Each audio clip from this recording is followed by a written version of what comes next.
ओम नमो भगवते वासुदेवाय।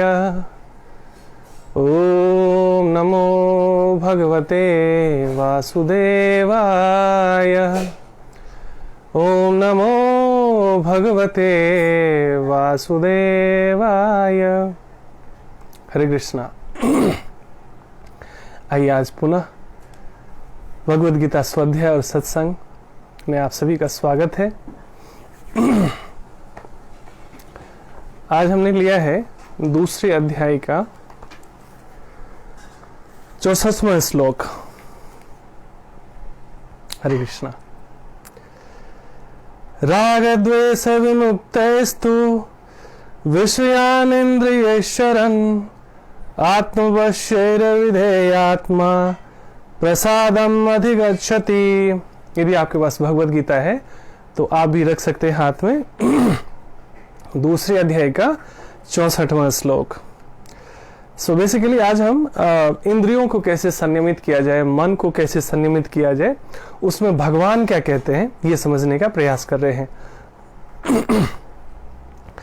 राग द्वेष विमुक्तस्तु विषयानिन्द्रियैश्चरन् आत्मवश्यैर्विधेयात्मा प्रसादम अधिगच्छति।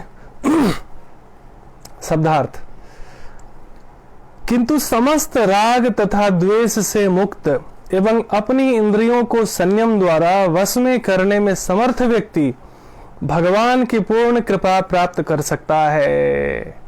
सो वास्तव में भगवान की कृपा कैसे प्राप्त हो उसके लिए हम नाना प्रकार की युक्तियां करते हैं पूरे जीवन, लेकिन भगवान स्वयं क्या कहते हैं कि कैसे हम प्राप्त होते हैं या कैसे हम प्रसन्न होते हैं। आइए भगवद गीता संदेशों से भगवान के मुख से निकली हुई वाणी को समझते हैं। किंतु भगवान कह रहे हैं, किंतु समस्त राग तथा द्वेष से मुक्त एवं अपनी इंद्रियों को संयम द्वारा वश में करने में समर्थ व्यक्ति भगवान की पूर्ण कृपा प्राप्त कर सकता है। अब कई लोग इसमें घबरा जाते हैं कि अरे इतनी कंडीशंस डाल दी भगवान ने, समस्त राग द्वेष से मुक्त अपनी इंद्रियों को संयम द्वारा वश में करने में समर्थ व्यक्ति। अब जितना ये आसान लग रहा है सुनने में पढ़ने में, इतना आसान थोड़ी ना है, वास्तव में बहुत मुश्किल है ये। लेकिन भगवान धीरे धीरे स्टेप बाय स्टेप बताते जा रहे हैं कि कैसे इसे आसानी से किया जा सकता है। तो मुश्किल कुछ भी नहीं है, बस इच्छा शक्ति होनी चाहिए कि भगवान के निकट हम पहुंचे, भगवान की कृपा दृष्टि हम पर हो और भगवान के संदेशों पर चले, तभी ऐसा संभव होता है। तो इससे पहले भगवान, जैसे हम 2-3 दिनों से ले रहे हैं, तो हम एक बार थोड़ा सा हम पढ़ लेते हैं। भगवान कहते हैं दूसरे अध्याय के 60वें श्लोक में, हे अर्जुन, ये हम लोग कवर कर चुके हैं। हरे कृष्णा काजल। हे अर्जुन, इंद्रियां इतनी प्रबल तथा वेगवान है कि वे उस विवेकी पुरुष के मन को भी बलपूर्वक हर लेती है जो उन्हें वश में करने का प्रयत्न करता है। तो ये हमने एक दिन समझने का प्रयास किया था। आगे भगवान बताते हैं 61वें श्लोक में, दूसरे अध्याय के 61वें श्लोक में, जो इंद्रियों को तो पूर्णतया वश में रखते हुए इंद्रिय संयमन करता है और अपनी चेतना को मुझ में स्थिर कर देता है, वह मनुष्य स्थिर बुद्धि कहलाता है। फिर आगे बताते हैं 62वें श्लोक में, इंद्रिय विषयों का चिंतन करते हुए मनुष्य की उनमें आसक्ति उत्पन्न हो जाती है और ऐसी आसक्ति से काम उत्पन्न होता है और फिर काम से क्रोध प्रकट होता है। और कल हमने, श्यामली जी स्वागत है, आप सभी का स्वागत है। और कल हमने कवर किया था क्रोधाद भवति सम्मोह, सम्मोह स्मृति विभ्रम, यानी क्रोध से पूर्ण मोह उत्पन्न होता है और मोह से स्मरण शक्ति का विभ्रम हो जाता है। जब स्मरण शक्ति भ्रमित हो जाती है तो बुद्धि नष्ट हो जाती है और बुद्धि नष्ट होने पर मनुष्य भवकूप में पुनः गिर जाता है।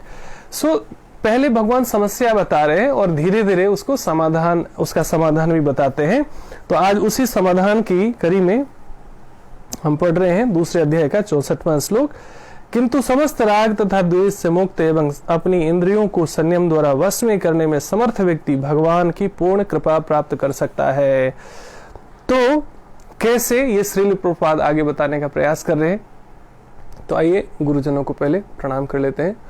ओम अज्ञानतिमिरान्धस्य ज्ञानांजन शलाकया चक्षुरुन्मिलितं येन तस्मै श्री गुरुवे नमः।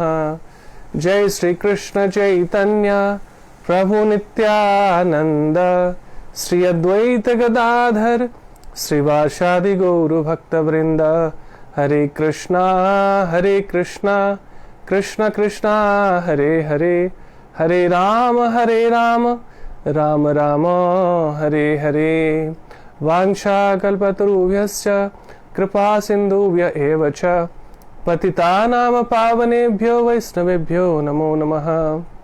नमो विष्णुपदाय कृष्णपृष्ठाय भूतले श्रीमते भक्तिवेदांत स्वामिनिति नामिने। नमस्ते सरस्वती देवी गौरवाणी प्रचारिणे निर्विशेष शून्यवादी पाश्चात्य देश तारिणे। हरे Krishna. Hare Krishna. Welcome, Harleen. Good that you are interested in Bhagavad Gita. Actually, we all need Bhagavad Gita, message for a better living. So, तात्पर्य श्रील प्रभुपाद द्वारा, श्रील प्रभुपाद की जय। यह पहले ही बताया जा चुका है कि कृत्रिम विधि से इंद्रियों पर बाह्य रूप से नियंत्रण किया जा सकता है।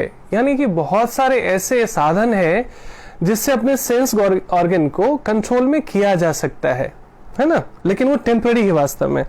किंतु जब तक इंद्रियां भगवान की दिव्य सेवा में नहीं लगाई जाती तब तक नीचे गिरने की संभावना बनी रहती है। सो वास्तव में क्या है कि आप अपने सेंसेस को कहीं ना कहीं आप लगा सकते हैं टेम्पररी चीजों में, उससे थोड़ा सा फोकस हो सकता है, उससे थोड़ा सा कंट्रोल भी रख सकते हैं अपने माइंड को। लेकिन आप देखिए, बच्चे को थोड़ी देर के लिए बिठा दोगे, लेकिन पूरे दिन आप एक जगह उसे बिठा के नहीं रख सकते।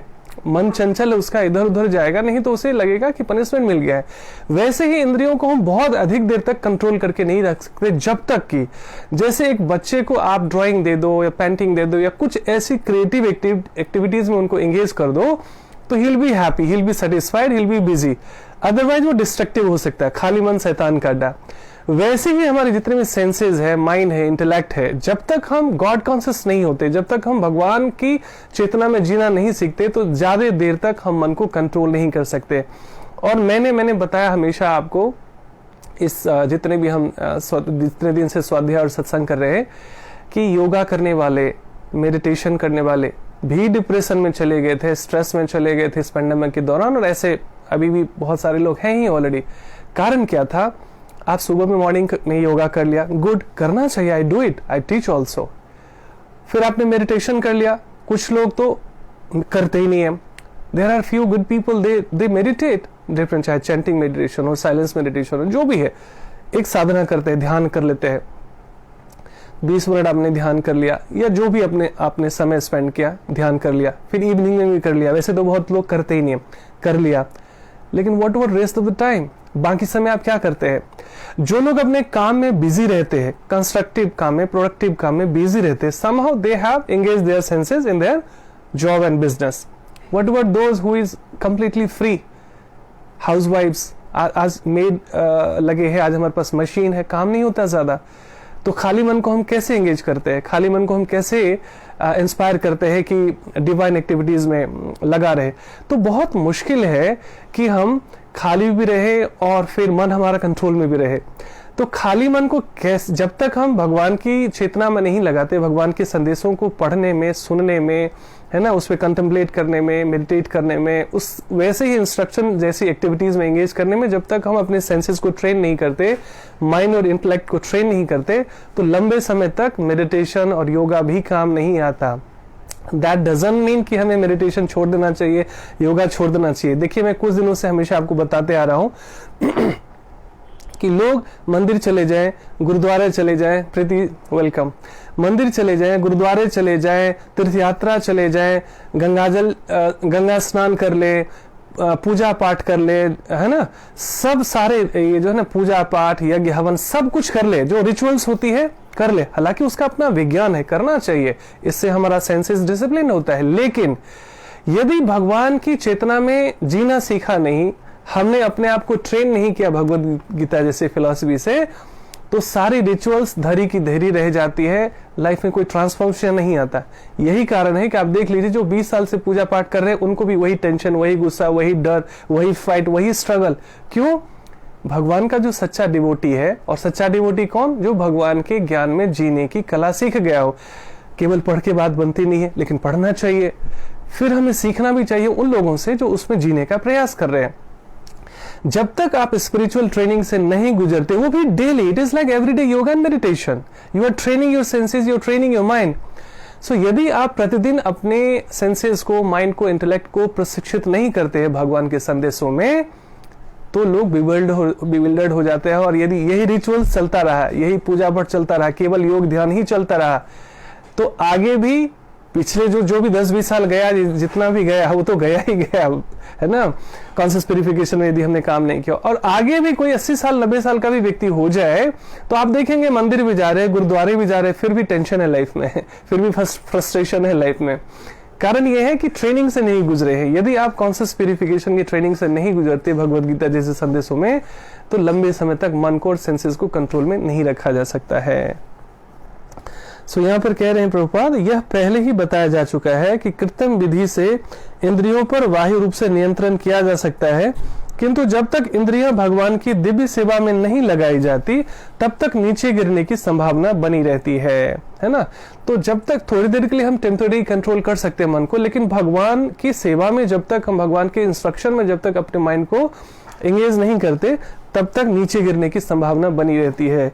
इसलिए आप देखेंगे अच्छे से अच्छे लोग भी स्ट्रेस डिप्रेशन में चले जाते हैं। They are actually good people, but they are not spiritually advance.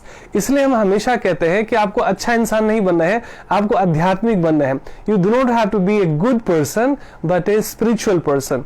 दोनों में जमीन आसमान का फर्क है। मेरे कई सारे वीडियोस बने हुए इस ऊपर, लेकिन मैं थोड़ा सा ब्रीफ में आपको बता देता हूं। अच्छे लोगों के साथ क्या है, वो दूसरों को तकलीफ नहीं देते हैं। At the same time they harm themselves, वो खुद को तकलीफ पहुंचाते। दूसरे नाराज ना हो जाएं, दूसरे दुखी ना हो जाएं, दूसरे कैसे खुश रहे, दिन रात उसमें योजना बनाते हो। नॉट बैड, करना चाहिए, लेकिन एट द सेम टाइम वो खुद को सफोकेट कर लेते हैं, खुद को तकलीफ कर देते हैं। अच्छे लोगों का प्रमाण यही है, अच्छे लोगों का प्रमाण यही है कि वो दूसरों को तकलीफ नहीं देंगे, लेकिन खुद को तकलीफ देते रहते हैं, जाने अनजाने, इग्नोरेंस के कारण। यदि हम स्पिरिचुअली एडवांस नहीं है, ठीक से ट्रेनिंग नहीं हुई है माइंड और इंटेलेक्ट को और सेंसेस को कंट्रोल करने का, तो अच्छे लोग जिंदगी भर दुखी रहते हैं, सफर करते हैं। आपको ताज्जुब होगा, पूरी दुनिया का सर्वे बताता है सबसे ज्यादा स्ट्रेस डिप्रेशन के शिकार वो लोग हैं सो कॉल्ड गुड पीपल, अच्छे लोग हैं बेचारे। अच्छे लोग वो जो स्पिरिचुअली एडवांस तो नहीं है, बट सोशली वो अच्छे हैं। अच्छे लोग वो जो थ्रू आउट लाइफ, पूरे जीवन लोगों को इंप्रेस करने में लगे हुए हैं, लोगों को खुश करने में लगे हुए हैं कि क्या हम करें ऐसा कि लोग प्रभावित हो। और कुछ भी करके हमेशा के लिए हर एक व्यक्ति प्रभावित हो नहीं सकता, होता नहीं है। तो जैसे ही जितनी जल्दी ये बात समझ में आ जाए कि आप कुछ भी कर लो, you can not impress everyone. आप कुछ भी कर लो, आप कितने अच्छे बन जाओ, दानी बन जाओ, सेवादार बन जाओ, धर्मात्मा बन जाओ, you can not satisfy everyone. So ये पूरा प्रयास ही गलत है कि थ्रू आउट लाइफ हमारी एजुकेशन, हमारा घर, हमारी गाड़ी, whatever we are doing, that is just to impress people. So we are all people conscious. Throughout life we are people conscious. That means we want to satisfy people by any means. कुछ भी करके हमें लगता है कि लोगों को खुश कर ले, चाहे वो घर हो, बच्चे हो, पति हो, पत्नी हो, सोसाइटी हो, बॉस हो, समाज हो, ग्राहक हो। Nobody can be happy permanently. इसका मतलब क्या, हमें प्रयास नहीं करना चाहिए, कुछ अच्छा काम नहीं करना चाहिए? That is not the message. Message is कि जब आपको पता है कि आप अच्छे मार्ग पर हैं, तो आपको पता होना चाहिए कि आपका शरीर भी परमात्मा की संपदा है, आपके भीतर भी भगवान रहते हैं, तो ये मंदिर है। तो ना तो टेंशन देने का, ना टेंशन लेने का, मस्त रहने का, ये आध्यात्मिक फिलॉसफी है, ये आध्यात्मिक जीवन शैली है।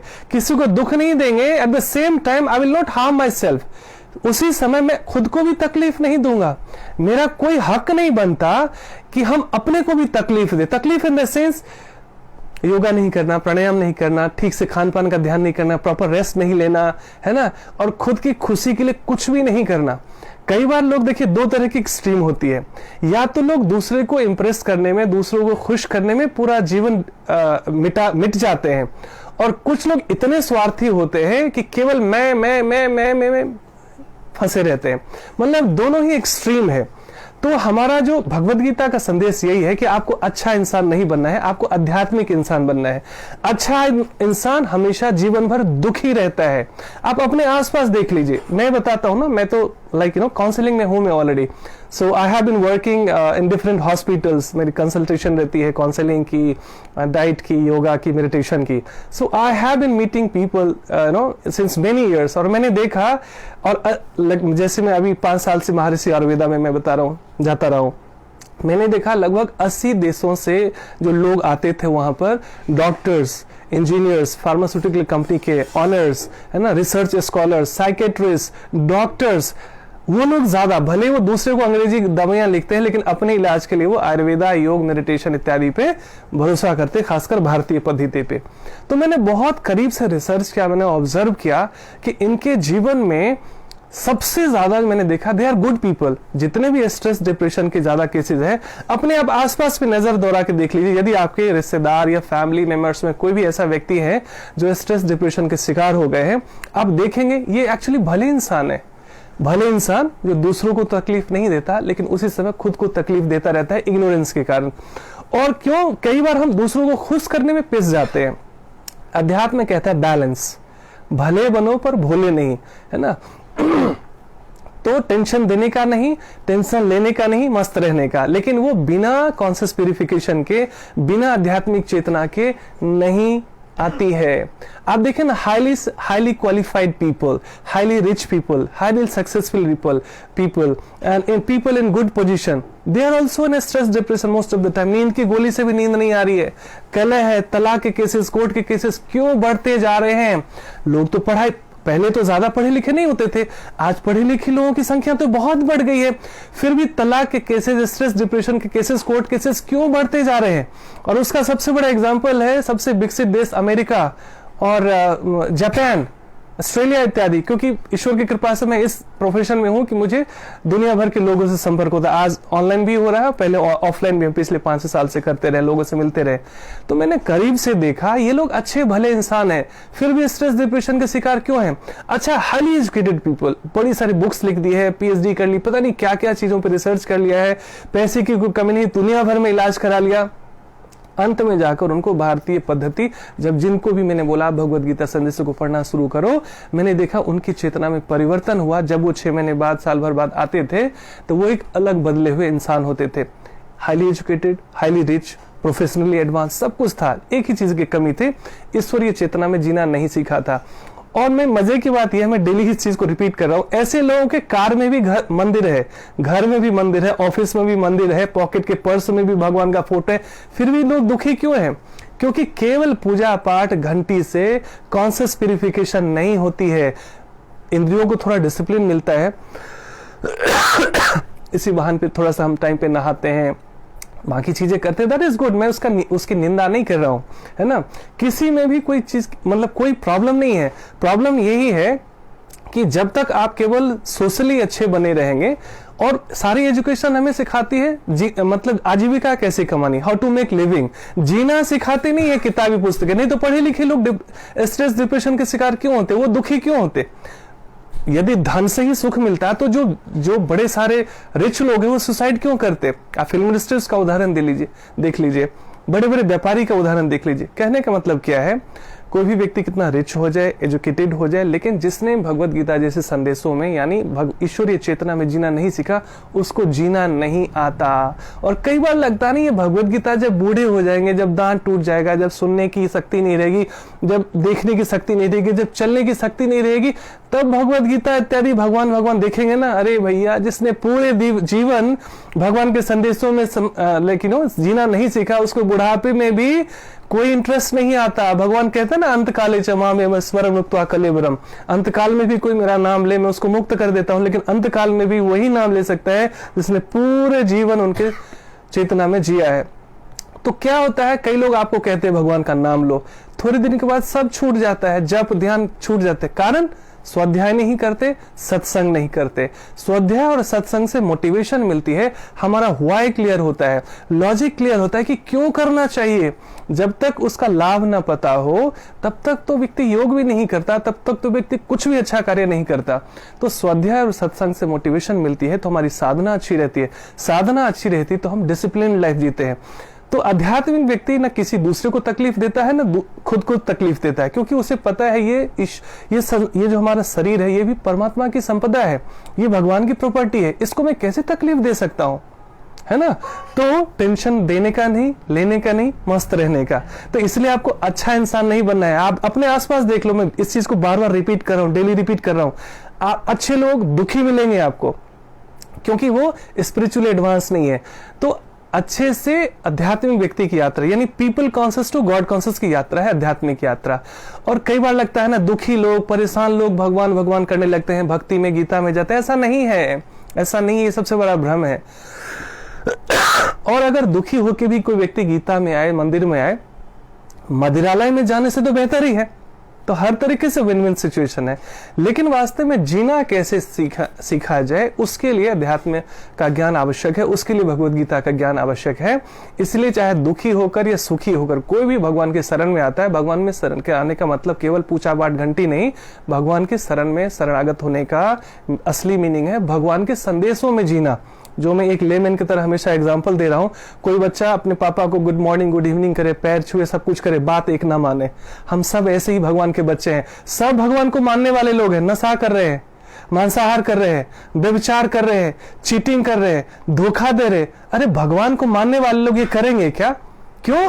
भगवान को मान रहे, भगवान की नहीं मान रहे। भगवान क्या कहते हैं उसमें कोई रुचि नहीं है, बस भगवान भगवान किए जा रहे। भगवान को बुद्धू बना सकते हैं क्या हम? दुनिया को हम इंप्रेस कर सकते हैं अपने झूठे आडंबर से। भगवान तो कहते हैं ना, भावग्राही जनार्दना, वो अंतर्यामी है, उसको कोई धोखा दे सकता है क्या? वो तो हंसते हैं भगवान की। देखो कि लोग पूजा पाठ के नाम पर भी हमको रिश्वत देते हैं। भगवान मुझे ये दिला दो तो मैं तुम्हें ये दूंगा, मेरे बच्चे की शादी करा दो, नौकरी करा दो तो मैं 11 रुपए का दक्षिणा चढ़ाऊंगा या 1 किलो लड्डू चढ़ाऊंगा। भगवान हंसते हैं, बताओ मुझे भी रिश्वत देने से लोग नहीं बचते। यद्यपि कोई प्रेम में ऐसा करता है, प्रेम देखिए, रिश्वत देने और प्रेम देने में एक अंतर है। जैसे आपके घर में मान लीजिए कुछ फंक्शन है, 8-10 बच्चे आए, आपने सबको कुछ कुछ लड्डू, मिठाई या चॉकलेट दिया, सबको बांट दिया, सब बच्चे अपने ले लेके ये मेरा है मेरा है, कोई लेने ले भाग गए। उसमें से एक प्यारा सा बच्चा आता है, कहता है अंकल अंकल आपके पास तो सारा खत्म हो गया चॉकलेट, ये आपके लिए लो। अब आपको पता है, आप कैपेबल हो, जिस बच्चे को खरीद कर दिया आप अपने लिए भी चॉकलेट खा सकते हो। Just feel that feeling. वो सारे बच्चे अपने अपने हिस्से लेकर भागे, लेकिन उसमें से एक बच्चा लौट कर कहता है अंकल ये टॉफी आपके लिए। आप जिंदगी भर कभी भूलोगे नहीं ये प्रेम का आदान प्रदान और उस बच्चे का ये प्रेम। This is love. ये रेसिप्रोकेट करना है हमें भगवान के साथ। भगवान को हम दे क्या सकते हैं? हमारी औकात क्या है? हमारा है क्या? ये शरीर भी हमारा है क्या? सब कुछ उन्हीं का दिया हुआ है। तो देने का भी कई बार अहंकार। मंदिर में लोग दान देते हैं तब ना नाम लिखाते हैं, तभी दान देते हैं। एक सेठ जी ने दान किया मंदिर में पंखे की, पूरे मंदिर में पंखा लगवाएंगे हम। तो एक बार कथा चल रही थी, वो बच्चे के साथ आए, अचानक देखा गया कि फैन बंद हो गया, सारा हॉल का फैन बंद हो गया। सबको लगा पता नहीं बिजली चली गई, इन्वर्टर चला गया। सबने कहा अरे कैसे बंद हुआ, कैसे बंद हुआ, लाइट तो जल रही, पंखे बंद हो गए। तो सेठ जी कहते हैं क्षमा कीजिए महाराज, मेरा बच्चा आया था वो ये चेक करने के लिए कि पापा आपने जो मंदिर में दान दिया है उसमें नाम तो कहीं नहीं, पंखे में लिखा हुआ है, तो क्या प्रूफ है कि आपने दान दिया है? साधु हंसने लगे कि देखो आदमी आज जो मती है इस कॉन्सियसनेस में दान कर रहा है कि पंखे का दान किया तो पंखे में मेरा नाम है कि नहीं। अरे आपने मंदिर में दान दिया, भगवान के निमित्त दान दिया, उसमें भी आप देख रहे हो। तो कई बार दान देना, अच्छा करना, त्याग करना, धर्म करना, पूजा पाठ करना भी अहंकार का माध्यम बन जाता है वास्तव में। लेकिन कहते हैं नहीं, कुछ से कुछ अच्छा, किसी भी कारण से कोई नाम के लिए भी कुछ अच्छा कर रहा है तो उसकी निंदा नहीं करना चाहिए, लेकिन हमें स्पिरिचुअली एडवांस होना है। अब उसके वजह से व्यक्ति टेंशन में पिताजी से लड़ने लगा, वो बेटा आपने पैसा वेस्ट करवा दिया, आपने चेक कटवा दी, देखो मेरा तो नाम भी नहीं कहीं लिखा हुआ यहाँ पर, कोई फायदा हुआ? कहने का मतलब ये है कि इस चेतना, ये लोअर कॉन्शियसनेस है। अच्छे लोग हैं but they are people conscious. वो नाम इसलिए लिखवाना चाहता है कि लोग देखें कि मैंने दान किया। They are not God conscious. और जो भी व्यक्ति पूरे जीवन पीपल कॉन्शियस रहते हैं, लेकिन आप देखिए ना, हमारी एजुकेशन, स्टेटस, घर, मकान, गाड़ियां, सब कुछ किसके लिए है? Just to impress the society. एक घर से काम चल सकता है, नॉर्मल गाड़ी से काम चल सकती है, लेकिन हम बहुत सारी मल्टी स्टोरी बिल्डिंग बनाते हैं, 4-4 प्लॉट खरीद लेते हैं, पता नहीं बड़ी बड़ी गाड़ियां ले लेते हैं, क्या क्या नहीं करते। साधारण सी शादी हो सकती है, लोगों के दिखावे के लिए हम पता नहीं क्या क्या करते। फिर कर्जे में भी कई लोग डूब जाते हैं। और कई लोग, मतलब पीपल कॉन्शियस जब तक हम रहते हैं कोई दिक्कत नहीं है। अगर आपके पास समर्थ है, whatever you want to do. लेकिन आप अगर अपने धन का प्रचार, अपने धर्म का प्रचार अपने धर्म ज्ञान बढ़ाने में नहीं करते, धर्म का प्रचार नहीं करते, तो आपका सब कुछ रहते हुए भी सुखी नहीं रहते आप। इसी कारण देखिए, गवर्नमेंट ऑफ इंडिया के पास करोड़ों रुपए अनक्लेम्ड पड़े हुए हैं कि बुजुर्गों ने इसलिए बच्चों से छुपा के बैंक में जमा किया कि बच्चे को पता चलेगा तो ये सारा निकलवा लेंगे, तो पता नहीं मेरा बुढ़ापा कैसे गुजरेगा। किसी को बताया नहीं, अचानक उनकी हार्ट अटैक हो गई। ऐसे करोड़ों रुपए अनक्लेम्ड गवर्नमेंट ऑफ इंडिया के पास, और मुझे लगता है संसार के हर एक देशों में उनके बैंक में पड़ा होगा। मतलब ये असुरक्षा का भाव, चिंता, डर, असुरक्षा का भाव पूरे जीवन में रिच से रिच व्यक्ति को भी, पढ़े लिखे से पढ़े लिखे व्यक्ति को भी ये जाता नहीं है। सदैव चिंतित, सदैव असुरक्षित, है ना, सदैव भयभीत। ये तीनों ही चीज मुक्त कर सकता है भगवत गीता का ज्ञान। कई बार हम पढ़ते नहीं है, पढ़ते हैं तो समझते नहीं है, नहीं समझते तो पूछते नहीं है ना।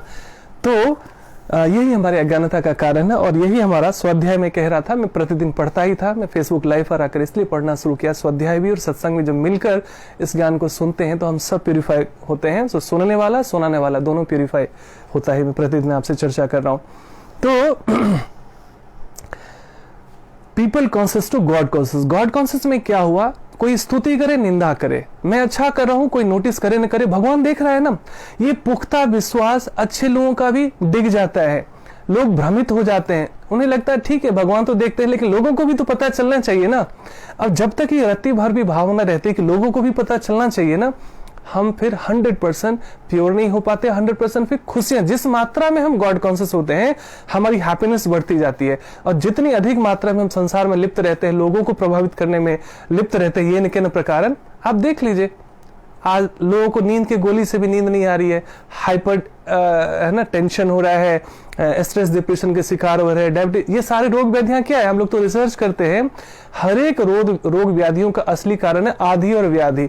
योग शास्त्रों में कहा गया है आदि यानी इम्प्योर माइंड, मन में बहुत सारे विकार जो भरे हुए हैं, उसकी वजह से संसार को हम भोगना चाहते हैं, संसार पर आधिपत्य जमाना चाहते हैं, पूरे जीवन कंकर पत्थर इकट्ठा करते रहते हैं और हमें लगता है यही हमारा सुख है। मैं शालीमार बाग में था, दुख की बात होती, किसी की निंदा नहीं है, 1 से 1 करोड़पति लोग हैं। कई सारे माता पिता को वृद्धाश्रम में भेज दिया गया है ना। कई वृद्धाश्रम में कैसे कैसे हम लोगों को जाने का मौका मिला, तो ये दुख रहा जब सुनाते हैं तो पता चलता है। उन्होंने रियलाइज किया कि पूरे जीवन हमने बच्चों को यही समझाया कि पैसा ही भगवान है, पहले पैसा फिर भगवान। थ्रू आउट लाइफ ये न के प्रकार तुम इकट्ठा करो, सक्सेस कैसे मिलता है उसकी तरफ देखो, be professional, be smart and just collect the money and collect the success. जे न के प्रकार देखो कि धंधा कैसे बढ़ेगा, बिजनेस कैसे बढ़ेगा। मतलब they use people and collect the things. मतलब सामान का जो है, मतलब वस्तु का जो है, बस वस्तु से प्रेम करते हैं और लोगों का उपयोग करते हैं, दुरुपयोग करते हैं। नॉर्मली होना क्या चाहिए? लोगों से प्यार करो, वस्तुओं का इस्तेमाल करो, लेकिन यह रिवर्स हो गया। यही दुख का कारण है संसार में, समाज में। लोग लोगों का इस्तेमाल कर रहे हैं और वस्तुओं से प्यार कर रहे हैं। वस्तुओं को प्यार करने के लिए लोग दे जस्ट चीट पीपल, लोगों का इस्तेमाल कर रहे हैं, दुरुपयोग कर रहे हैं। तो वो बुजुर्ग जब मरणासन हो जाते हैं, रो रो कर अपने दुखड़े सुनाते हैं, तब वो रियलाइज करते हैं कि बच्चों की कोई गलती नहीं है जी। लोग बच्चों को गलती देते हैं। कई बुजुर्गों का ये अपना ये रियलाइजेशन था। वो कहते हैं देखो दुनिया दोष देती है कि बच्चा नालायक है, वृद्धाश्रम दे दिया, वृद्धाश्रम बच्चों को भेज दिया। देखो इस बाप ने, रेमंड जैसी कंपनी, सोचिए रेमंड कंपनी का मालिक का ऑनर, उनके बच्चों को जैसे उन्होंने पूरी प्रॉपर्टी ट्रांसफर कर दी, घर से निकाल दिया, सड़क पे आ गए वो। ये लाइव एग्जाम्पल है, पिछले साल की बात है या उससे भी पिछले साल की बात है। तो ऐसे बड़े लोगों का तो कुछ न्यूज मीडिया में आता भी है, कई ऐसे लाखों घरों की बात है, लाखों बुजुर्गों की ऐसी बात है जहां पर उनको बच्चों द्वारा तिरस्कार किया गया, अपमान किया गया अलग अलग कारणों से। तो हुआ क्या, वो बुजुर्ग फीडबैक शेयर करते हैं कि देखिए केवल बच्चों की गलती नहीं है, पूरे जीवन हमने बच्चों को यही सिखाया, use people and love the things, use people love the things. वस्तुओं से, सामान से, संपदा से, धन से, कंकड़ पत्थर जो इकट्ठा करो उससे प्रेम करो, लोगों का जितना भी मिसयूज करना है करो। तो वही बच्चों ने सीखा। जिस दिन हम बुजुर्ग हो गए, किसी काम के उसके नहीं रहे, हम भी उसके लिए एक वस्तु हो गए। तो वस्तु को उसने जो जब नॉन प्रोडक्टिव हो गए, उसने मुझे वृद्धाश्रम भेज दिया, तो कौन सी बड़ी बात हो गई? उसने मेरे साथ मेरे को सही पनिश किया है, ईश्वर ने मुझे पनिश किया है। ऐसे रो रो करो दुखड़ा सुनाते हैं। तो हजारों में से किसी एक व्यक्ति को ये रियलाइजेशन होता है, नहीं तो पूरे जीवन भर तो बच्चे को श्राप देते रहते, गालियां देते रहते। सच बात यही है कि बच्चे वही सीखते हैं जो हमें देखते हैं। हम कितना प्रवचन देते हो, कितना ज्ञानी हो गए हो, कितना दानी हो गए हो, दुनिया को प्रभावित करने के लिए, दुनिया तो प्रभावित हो सकती है, बच्चे बहुत करीब से हमें देख रहे होते हैं। और दूसरा जो हमेशा जो कैमरा लगा होता है वो परमात्मा का। तो गॉड कॉन्शियस होने का व्यक्ति है, इस भावना भावित होने का असली मीनिंग है कि भगवान केवल मंदिर में नहीं होते। और मैंने पहले भी उदाहरण दिया है, बहुत सुंदर शेर है कि क्यों ढूंढते हो मुझे सिर्फ इबादत खानों में, क्यों ढूंढते हो मुझे सिर्फ इबादत खानों में, मैं वहां भी हूं जहां तुम गुनाह करते हो। तो कई लोगों को लगता है ना, मंदिर में झूठ नहीं बोलना, मंदिर में चीट नहीं करना, मंदिर में कुछ बुरा नहीं करना, बाहर कोई थोड़ी ना देख रहा है, बाहर कुछ भी करो ना, यूज एंड थ्रो पीपल। सो ऐसी चेतना वाला व्यक्ति अपने आप को धोखा देता है, क्योंकि जैसी करनी वैसा फल, आज नहीं तो निश्चय कल। यही भगवद गीता का संदेश है।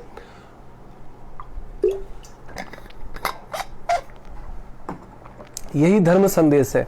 तो वास्तव में जब तक हम अपनी इंद्रियों को, मन और बुद्धि को, माइंड और इंटेलेक्ट को, कॉन्शियस एंड सबकॉन्शियस माइंड को ट्रेन नहीं करते भगवान के ज्ञान में, भगवान के संदेश में, और कितने भाग्यशाली है। देखिए ना, 5000 से भी ऊपर साल हो गया जब भगवान ने अर्जुन को अमृतवाणी बताई गीता। और आज हमारे पास, पहले गुरु शिष्य परंपरा में पहले मौखिक रूप से ट्रांसफर होता था, ऐसे ही वेद को श्रुत ज्ञान कहा गया, मतलब ना सुन कर जो ज्ञान ट्रांसफर हुआ, तो गुरु को शिष्य को, फिर वो शिष्य जब गुरु बने, तो ऐसे कर करके हम लोग कितने भाग्यशाली है कि आज हमारे पास जिस भाषा का भी ज्ञान हो, हिंदी, इंग्लिश, उर्दू, दुनिया की किसी भी भाषा में आपको भगवद गीता का ज्ञान मिल जाएगा। मतलब जो ज्ञान उस समय भी था वो आज भी प्रासंगिक है। आज भी दुनिया का सबसे लाइफ मैनुअल, कोई भी साइकोलॉजी की बुक, कोई भी काउंसलिंग बुक इससे बढ़िया हो नहीं सकती, है ना। और ये मैं इस दावे के साथ कह रहा हूं क्योंकि मैंने प्रयोग करवाया, और मैं हाईली क्वालिफाइड पीपल, चाहे वो डॉक्टर हो, साइकेट्रिस्ट हो, जिन लोगों को भी मैंने देखा इसमें रुचि लेते हुए, इसमें जीने का प्रयास करते हुए, they are healthy and happy. लेकिन जिन लोगों को केवल किताबी ज्ञान रहा, डिग्रियां मिल गई, किताबी और कॉलेज का ज्ञान मिल गया, तो वो रोबोट बन के रह जाते हैं। उनको बस एक ही चीज समझ में आता है, सफलता कैसे मिले बाय हुक एंड क्रूक, और धन कैसे कमाया जाए, और कंकर पत्थर कैसे समेटा जाए। नहीं तो एक डॉक्टर की जिंदगी फर्स्ट क्लास चल सकती है, वो किडनी बेचने के रैकेट में क्यों पकड़ा जाता। एक इंजीनियर फर्स्ट क्लास कहीं पर जॉब कर सकता है, वो कार चोरी के गिरोह में क्यों पकड़ा जाता है। नेता इतने रिच हो चुके हैं, इतने पैसे कमा चुके हैं, फिर भी अंतिम सांस तक घोटाले में क्यों फंसे रहते हैं। मतलब यही है, इस भावना भावित नहीं रहने से व्यक्ति रोबोट बन जाता है, पूरे जीवन ईंट पत्थर, कंकर पत्थर इकट्ठा करता रहता है, उसे जीना आता नहीं है। और जिन बच्चों के लिए वो पूरे जीवन कंकर पत्थर इकट्ठा करता रहता है, वही बच्चे बुढ़ापे में उसको थ्रो कर देते, यूज एंड थ्रो। भाई आप किसी काम के रहे नहीं, नॉन प्रोडक्टिव रहे, हमेशा खांसते रहेंगे, डिस्टर्ब करेंगे, जस्ट थ्रो इट आउट। वहां मतलब आपको सुन के ना रोना आ जाएगा। वृद्धाश्रम में ऐसे ऐसे लोगों की घटनाएं घटती है कि आपका हृदय द्रवित हो जाएगा। मेरे एक जानकार है गुड़गांव में, जिनका बहुत बड़ा ये है वृद्धाश्रम है। 3 बेटे आते हैं कि मेरे पिताजी को ले लो, है ना, बड़ी गाड़ी से। तो जो वृद्धाश्रम के ऑनर है वो कहते हैं, देखो तुम लोग हट्टे कट्टे जवान हो, 3 लोग इतनी बड़ी गाड़ी से आए हो, एक पिता को संभाल नहीं सकते। और वृद्धाश्रम में ना बहुत जगह बहुत ज्यादा हो गई थी, इसलिए वो मना कर रहे थे, देखो मेरे पास अभी ना बेड नहीं है, रूम नहीं है, इसलिए आप अभी ना इनकी थोड़ी दिन व्यवस्था करो। तो बोले आप नहीं रखेंगे अपने यहाँ पर, ठीक है। 2 दिन के बाद फोन आता है उनको और बल्कि ना वो डांटते भी है कि तुम लोग यार इतने अच्छे फैमिली से लग रहे हो, इतनी बड़ी गाड़ी से आए हो, मतलब 3 भाई मिलकर अपने पिता को नहीं रख सकते। 2 दिन के बाद उनको कॉल आता है वृद्धाश्रम वाले को, आपको क्या लगा आप नहीं रखोगे तो मेरे को पता नहीं चलेगा कैसे व्यवस्था करनी है। बोले भाई क्या व्यवस्था हुई, कहाँ रखे, मुझे भी बता दीजिए, मेरे पास तो जगह नहीं थी इसलिए मैंने मना किया था। बोले मैंने ना रात की ना हरिद्वार वाली गाड़ी में पिताजी को बिठा दिया। आप समझ रहे हैं? और उनका ना मतलब वो थोड़ा सा बोल नहीं पा रहे थे, थोड़ा सा ना वो हो गए थे, थोड़ा सा है ना, कई बार कुछ बीमारी ऐसी हो जाती है, मेमोरी लॉस हो जाती है, बेचारे डल हो जाते हैं, मतलब उनको अपना एड्रेस पता नाम भी याद नहीं रहता है। मतलब वो तीनों बच्चे बड़े खुशी खुशी उस वृद्धाश्रम वाले को मतलब बड़े गर्व से बता रहे हैं कि आपने नहीं रखा तो कोई बात नहीं, मैंने कल जो है ना रात में पिताजी, ये सच्ची घटना बता रहा हूँ, कोई स्टोरी नहीं है। आप सोच रहे हैं, ये है सच्चाई। दूसरा एक और केस बताते हैं कि एक बहुत हट्टा कट्टा आया और वो मेरी जानकार था, बोले मेरे रिश्तेदार था और उसको पता था कि मैं वृद्धाश्रम चला रहा हूं, तो बहुत वृद्धाश्रम से दूर ही गाड़ी रोककर मेरे पास आता है, मेरे पिताजी को रख लीजिए। मैंने कहा, मैंने डांट लगाई उसकी, वो कहते हैं, और मैंने कहा भाई देख, एक तो ऐसी जगह नहीं है, दूसरा क्या है कि तू अकेला लड़का है, तूने पिताजी का पूरे जीवन मतलब सारा प्रॉपर्टी सब कुछ तुमने एंजॉय किया, और आज तुम बूढ़े हो गए तो उसको तुम ऐसे दूध में मक्खी की तरह फेंक रहे हो, चाय में मक्खी की तरह। तो डांट के चले जाते, बंद कर देते हैं गेट। नेक्स्ट सुबह आते हैं तो देखते हैं, जब गेट खुलता है तो देखते हैं वो अपने पिताजी को गेट में बांध कर चला गया था रात को। मतलब इतने बुजुर्ग हो गए थे, मतलब जो मतलब चल फिर नहीं सकते थे और बेचारे बड़ी बीमार से थे, परेशान थे। मतलब these are the reality of this life. मतलब पूरे जीवन आप जिसके लिए कंकर पत्थर इकट्ठा करते हैं ना, और नेक्स्ट लाइफ की तैयारी नहीं करते। एक्चुअली भगवद गीता केवल आर्ट ऑफ लिविंग ही नहीं सिखाता, आर्ट ऑफ डाइंग भी सिखाता है। मृत्यु भी कैसे उत्सव बन सकता है, केवल आध्यात्मिक व्यक्ति को पता चलता है। स्नेह जी स्वागत है आपका, गीता जी स्वागत है आपका। सामान्य व्यक्ति के लिए मृत्यु की चर्चा भी कर दे तो कहते हैं अरे ऐसी बात मत करो, अरे आप कैसे अशुभ बात बोलते हो, मृत्यु की चर्चा मत करो। मृत्यु की चर्चा से भी व्यक्ति डरता है, और अध्यात्म में व्यक्ति कोई ऐसा दिन नहीं होता सुबह शाम जिस दिन मृत्यु की चर्चा नहीं करते। तो भगवद गीता जैसा संदेश केवल आर्ट ऑफ लिविंग नहीं सिखाता, आर्ट ऑफ डाइंग भी सिखाता है कि मृत्यु भी कैसे उत्सव बनता है, मृत्यु भी कैसे आनंद बन सकता है। जैसे कबीरा कहते हैं ना, जब हम पैदा हुए हम जग हंसे हम रोए, और ऐसी करनी कर चलो ऐसी करनी कर चलो हम हंसे जग रोए। मतलब ऐसे फुलफिलमेंट वाली लाइफ होनी चाहिए कि मैंने किसी को मनसा वाचा कष्ट नहीं दिया। मनसा वाचा मैंने, देखिए धर्म और अधर्म सिंपल सी बातों से समझ में आ जाती है। मनसा वाचा कर्मणा, किसी भी प्राणी को दुख नहीं देना, कष्ट नहीं देना मन वचन कर्म से। और मन वचन कर्म से जितना भी हो सकता है हर एक प्राणी को अपने सामर्थ्य से तन मन धन से सुख देने का प्रयास, यही पाप है और यही पुण्य है, यही धर्म है यही अधर्म है। सिंपल सी बात है, इसमें बहुत बड़े बड़े शास्त्रों का ज्ञान होना आवश्यक नहीं है। लेकिन ये आती हुई चीजें, सिंपल सी चीजें हम भूल जाते हैं। इसीलिए हमें स्वाध्याय करना चाहिए और सत्संग इसलिए, ताकि जो मुश्किल चीजें हैं वो आसान बनकर हमें समझ में आए। प्रीति जी स्वागत है आपका। तो कहने का मतलब ये है, यद्यपि पूर्णतया कृष्ण भावना भावित व्यक्ति ऊपर से विषय अस्थि पर क्यों न दिखे, किंतु कृष्ण भावना भावित होने से वह विषयी कर्मों से आसक्त नहीं होता। अब होता क्या है, सत्संग कहती है कि भाई वैरागी होना चाहिए, बहुत ज्यादा भोग विलास में नहीं लगना चाहिए। लेकिन डिवोटी खाली तिलक लगाते हैं और कुर्ता धोती पहन लेते हैं तो बड़े बाबा जी हो गए क्या, बड़े धर्मात्मा हो गए क्या?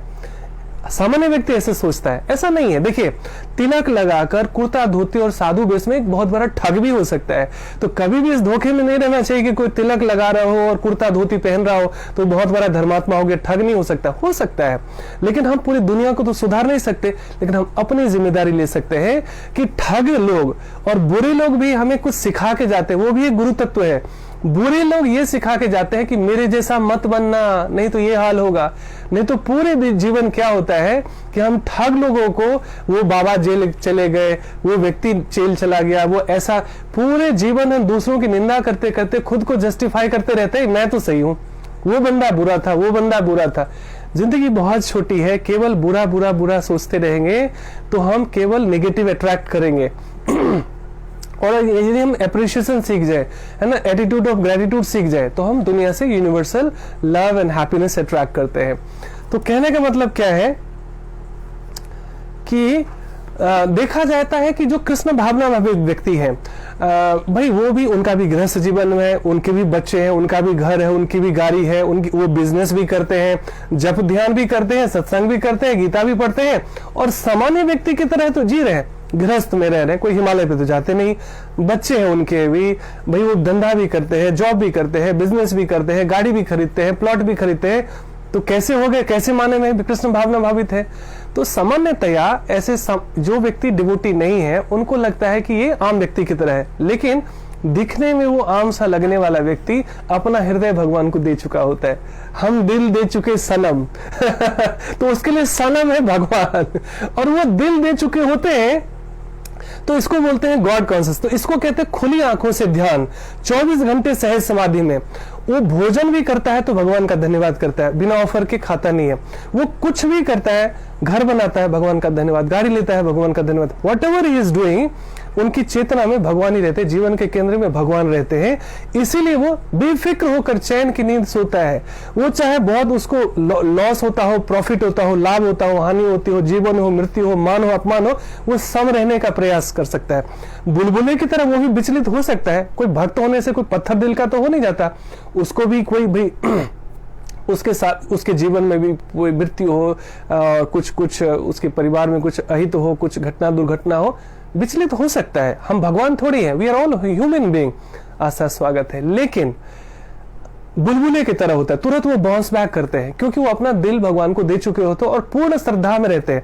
सामान्यतया जो व्यक्ति भगवान के ज्ञान में प्रशिक्षित नहीं है, वो हर एक चीज के लिए भगवान को दोष देता है। एक डॉक्टर का यदि ऑपरेशन सक्सेसफुल हो जाए, वो अपनी पीठ थपथपाता है, जी मेरी तो इतनी साल की प्रैक्टिस है, मेरा कोई केस खराब नहीं हुआ आज तक, और कोई केस खराब हो जाए, जी भगवान की मर्जी नहीं थी तो हम क्या कर सकते हैं, जी भगवान की इच्छा नहीं थी तो हम क्या कर सकते हैं। मतलब कुछ भी अच्छा करो जीवन में तो ये मैंने किया, और कुछ भी बुरा हो गया तो भगवान ने किया, मेरी किस्मत खराब है, मेरा दिन खराब है, मेरा वो ये भाग्य खराब है, भगवान भी मेरे पीछे रहते। और सबसे ज्यादा अच्छे लोगों में और आध्यात्मिक लोगों में जो फर्क है, अच्छे लोग हमेशा इस बात से रोते धोते हैं कि हमेशा अच्छे लोगों के साथ ही बुरा क्यों होता है। जब तक ये प्रश्न है, इसका मतलब हम अभी ट्रांसेंडेंटल स्टेट में नहीं है, यदि इसका मतलब हम आध्यात्मिक नहीं बने हैं। तो ये प्रश्न होना गलत नहीं है, लेकिन प्रश्न का हल नहीं ढूंढना और अपने आप को ही गुरु मानकर मान लेना कि भगवान अच्छे लोगों को ही दुखी देते हैं, भगवान मेरे को ही हमेशा तकलीफ देते हैं, ये इग्नोरेंस है। तो कर्म के नियम से हमें सुख और दुख मिलता है। 3 तरह के कर्म होते हैं, इसमें हम समझते हैं आज ब्रीफ में, हालांकि आज बृहद हो रहा है, पूरी टॉपिक फिनिश नहीं हुई है। एक होता है प्रारब्ध कर्म, यह हम सबने सुना होगा, बहुत फैमिलियर है, भारतीय होने के नाते कर्म का नियम। अच्छा, कर्म के नियम में एक अच्छी बात मैंने ये देखी, जो नास्तिक भी है, जो भगवान को भी नहीं मानते, वो कर्म के नियम को मानते हैं। तो 3 तरह का कर्म कौन सा है? प्रारब्ध कर्म, संचित कर्म और क्रियमान कर्म। प्रारब्ध मतलब हो गया, ये पहले संचित को समझ लेते हैं। संचित का मतलब हो गया आपके बैंक में एफडी है, सो कई सारी एफडी आपने बना के छोड़ी हुई है ना, और ये हो गया मतलब आपका, जैसे देखिए आपकी एफडी है तो आपको मिलेगा ही मिलेगा। तो कहते हैं ना, जैसा जैसा हमने कर्म किया है, तो 2 अकाउंट हर एक व्यक्ति का होता है, एक अच्छा अकाउंट, एक बुरा अकाउंट, है ना, एक सुख का अकाउंट, एक दुख का अकाउंट। तो जितना भी सुख और दुख मिल रहा है जीवन में, ये हमारे अपने कर्मों का भुगतान है वास्तव में, है ना। तो संचित कर्म हो गया एफडी, जो अभी मैच्योर नहीं हुई है, अभी पड़ी हुई है, मतलब उसका मैच्योरिटी पे आया नहीं वो। प्रारब्ध है ऐसा एफडी जो मैच्योर हो गया है, मैच्योर होकर आपके अकाउंट में ट्रांसफर हो गया, मतलब वो पैसा लिक्विड हो गया है, अब आप उसको निकाल सकते हैं, उसका इस्तेमाल कर सकते हैं। और क्रियमान कर्म है जो अब हम इस जीवन में क्रिएट कर रहे हैं। तो इस जीवन में केवल आपको वही दुख मिल रहा है जो लास्ट कर्मास में, लास्ट लाइफ में हमने जो भी किया है, अच्छा या बुरा। तो देखिए, कोई व्यक्ति झुग्गी में क्यों पैदा होता है और कोई अम्बानी के घर में क्यों पैदा होता है ना। इच्छा तो सबकी होती है, इच्छा तो सबकी होती है BMW ले ले, लेकिन यदि आपके बैंक में पैसा नहीं है और आपके बैंक में 50,000 ही है और आप 2 लाख रुपए का चेक काटोगे, तो कोई बैंक वाला देगा क्या आपको? वैसे ही भगवान से हम कुछ भी क्यों ना मांगते रहे, यदि हमारे कर्मांश में नहीं है तो नहीं मिलेंगे। और हम नहीं भी मांगते हो और हमारे कर्मांश में है तो पता नहीं ये न किन प्रकार में आपको कैसी चीजें मिल जाएगी, आपको पता भी नहीं चलेगा। ऐसा होता है कि ऐसे कैसे चमत्कार हो गया, मैंने सोचा भी नहीं था, मेरी औकात से बाहर की चीज थी, कैसे मिल गया? All because of your past Karma. मतलब ऐसा प्रारब्ध जो मैच्योर हो गया, ऐसी एफडी जो मैच्योर हो गई है, उसका आपको सुख और दुख मिलता है जीवन में। और क्रियमान कर्म है जो नए कर्माज हम इस जीवन में जब से हमें होश आया तब जो नया क्रिएट कर रहे हैं, उसका नेक्स्ट लाइफ में हमें मिलता है। तो ये ब्रीफ में हमने बताया, इसकी बहुत बड़ी चर्चा की जा सकती है। जिसको कर्म के नियम का ज्ञान हो जाए वो कभी दुखी नहीं होता। क्यों? क्योंकि या तो सुख मिलेगा या दुख मिलेगा, और पूरे जीवन ये सुख दुख की यात्रा चलती रहती है। कोई ऐसा व्यक्ति नहीं है, कोई भी ऐसा व्यक्ति नहीं है जो जिसके जीवन में केवल सुख ही सुख हो, कभी दुख ना हुआ हो, है ना। जीवन बोरिंग हो जाएगा यदि पूरे जीवन दिन ही दिन हो, रात ना हो, तो लाइफ बोरिंग हो जाएगी। डेली डेली अगर आप रसमलाई खाएंगे आप बोर हो जाएंगे, डायबिटीज हो जाएगी, सो अलग। कहने का मतलब क्या है? सुख दुख लाभ हानि, जैसे हमने कल बढ़ा था, तपस द्वंद सहना महर्षि कहते हैं। तप है सम रहना, द्वंद से मुक्त रहना, द्वंद को सहन करना। तो अब कहेंगे साधारण व्यक्ति सुख हुआ तो ऐश करेगा, एंजॉय करेगा, उसको लगता है अरे मैंने ऐसा किया तो मुझे इसलिए तो मिला है, इसलिए तो भगवान ने दिया। दुख मिला तो सारा ठीक रहा भगवान को। आध्यात्मिक व्यक्ति ये सोचता है सुख मिला तो मेरे कर्मांश से खर्च हो रहा है, मतलब जो हमारे गुड कर्मांश में जो हमारा बैंक बैलेंस था वो खर्च हो रहा है, तो सतर्क हो जाओ, उसी में से मिल रहा है आपको। तो पूरे जीवन इतने गुड कर्मांश करो, मन वचन कर्म से इतने अच्छे कर्म करो कि वो आगे आगे वो बढ़ता ही जाए, बढ़ता जाए। मतलब नई एफडी, पुरानी एफडी हो गई, इसका मतलब ये थोड़ी कि आप नई एफडी नहीं बना सकते। नई एफडी क्या है? इस जीवन में अच्छे कर्म करना, मनसा वाचा करना। तो इस जीवन में हमने एफडी अच्छी बनाई तो नेक्स्ट लाइफ में हमें उसका सुख मिल सकता है। अच्छा, दुख मिल गया तो जो आध्यात्मिक व्यक्ति है वो खुशी मनाता है, वो खुश होता है मन ही मन। दुनिया को भले ऊपर से दिखा दे रोना धोना, मैं डरा हुआ हूं, मैं दुखी हूं, लेकिन भीतर ही भीतर वो खुश होता है। ये बड़ी आश्चर्य की बात है कि दुख मिलने से कोई खुश कैसे हो सकता है? इसलिए खुश होता है आध्यात्मिक व्यक्ति कि जो दुख मिल रहा है हमें, हमारे बैड कर्मा से खर्च हो रहा है। खर्च हो रहा है तो खत्म करना है ना मेरे को, बैड कर्मा को तो खत्म करना है। यही तो आध्यात्मिक यात्रा है कि अच्छे कर्म, अच्छी एफडी बनानी है, और जो नेगेटिव एनर्जी, जो लोन है, लोन जल्दी खत्म हो जाए तो अच्छा है ना। तो समझिए जो दुख मिल रहा है मतलब वो लोन खर्च हो रहा है, मतलब जल्दी खत्म हो जाएगा। इसीलिए आध्यात्मिक व्यक्ति, जो उन्नत चेतना में जीने वाला व्यक्ति है, वो जब सुख मिलता है तो भगवान का धन्यवाद करता है और सतर्क भी हो जाता है कि हे भगवान, मुझे पता चल गया है कि मेरे ही अकाउंट से निकल रहा है सारा सुख, तो मेरी ऐसी चेतना बनाना कि मैं मन वचन कर्म से अपनी एफडी को कभी खत्म न होने दूं और नई नई एफडी बनाता चला जाऊं अच्छे कर्मांश से। और जो बुरा है, धन्यवाद कि हर एक दुख का धन्यवाद, हर एक चोट का धन्यवाद, हर एक धोखे का धन्यवाद, जिसने हमें मजबूत बनाया। प्लस हमारे ही अपने नेगेटिव बैंक लोन खत्म हो रहा है ना, खर्च नहीं होगा तो खत्म कैसे होगा?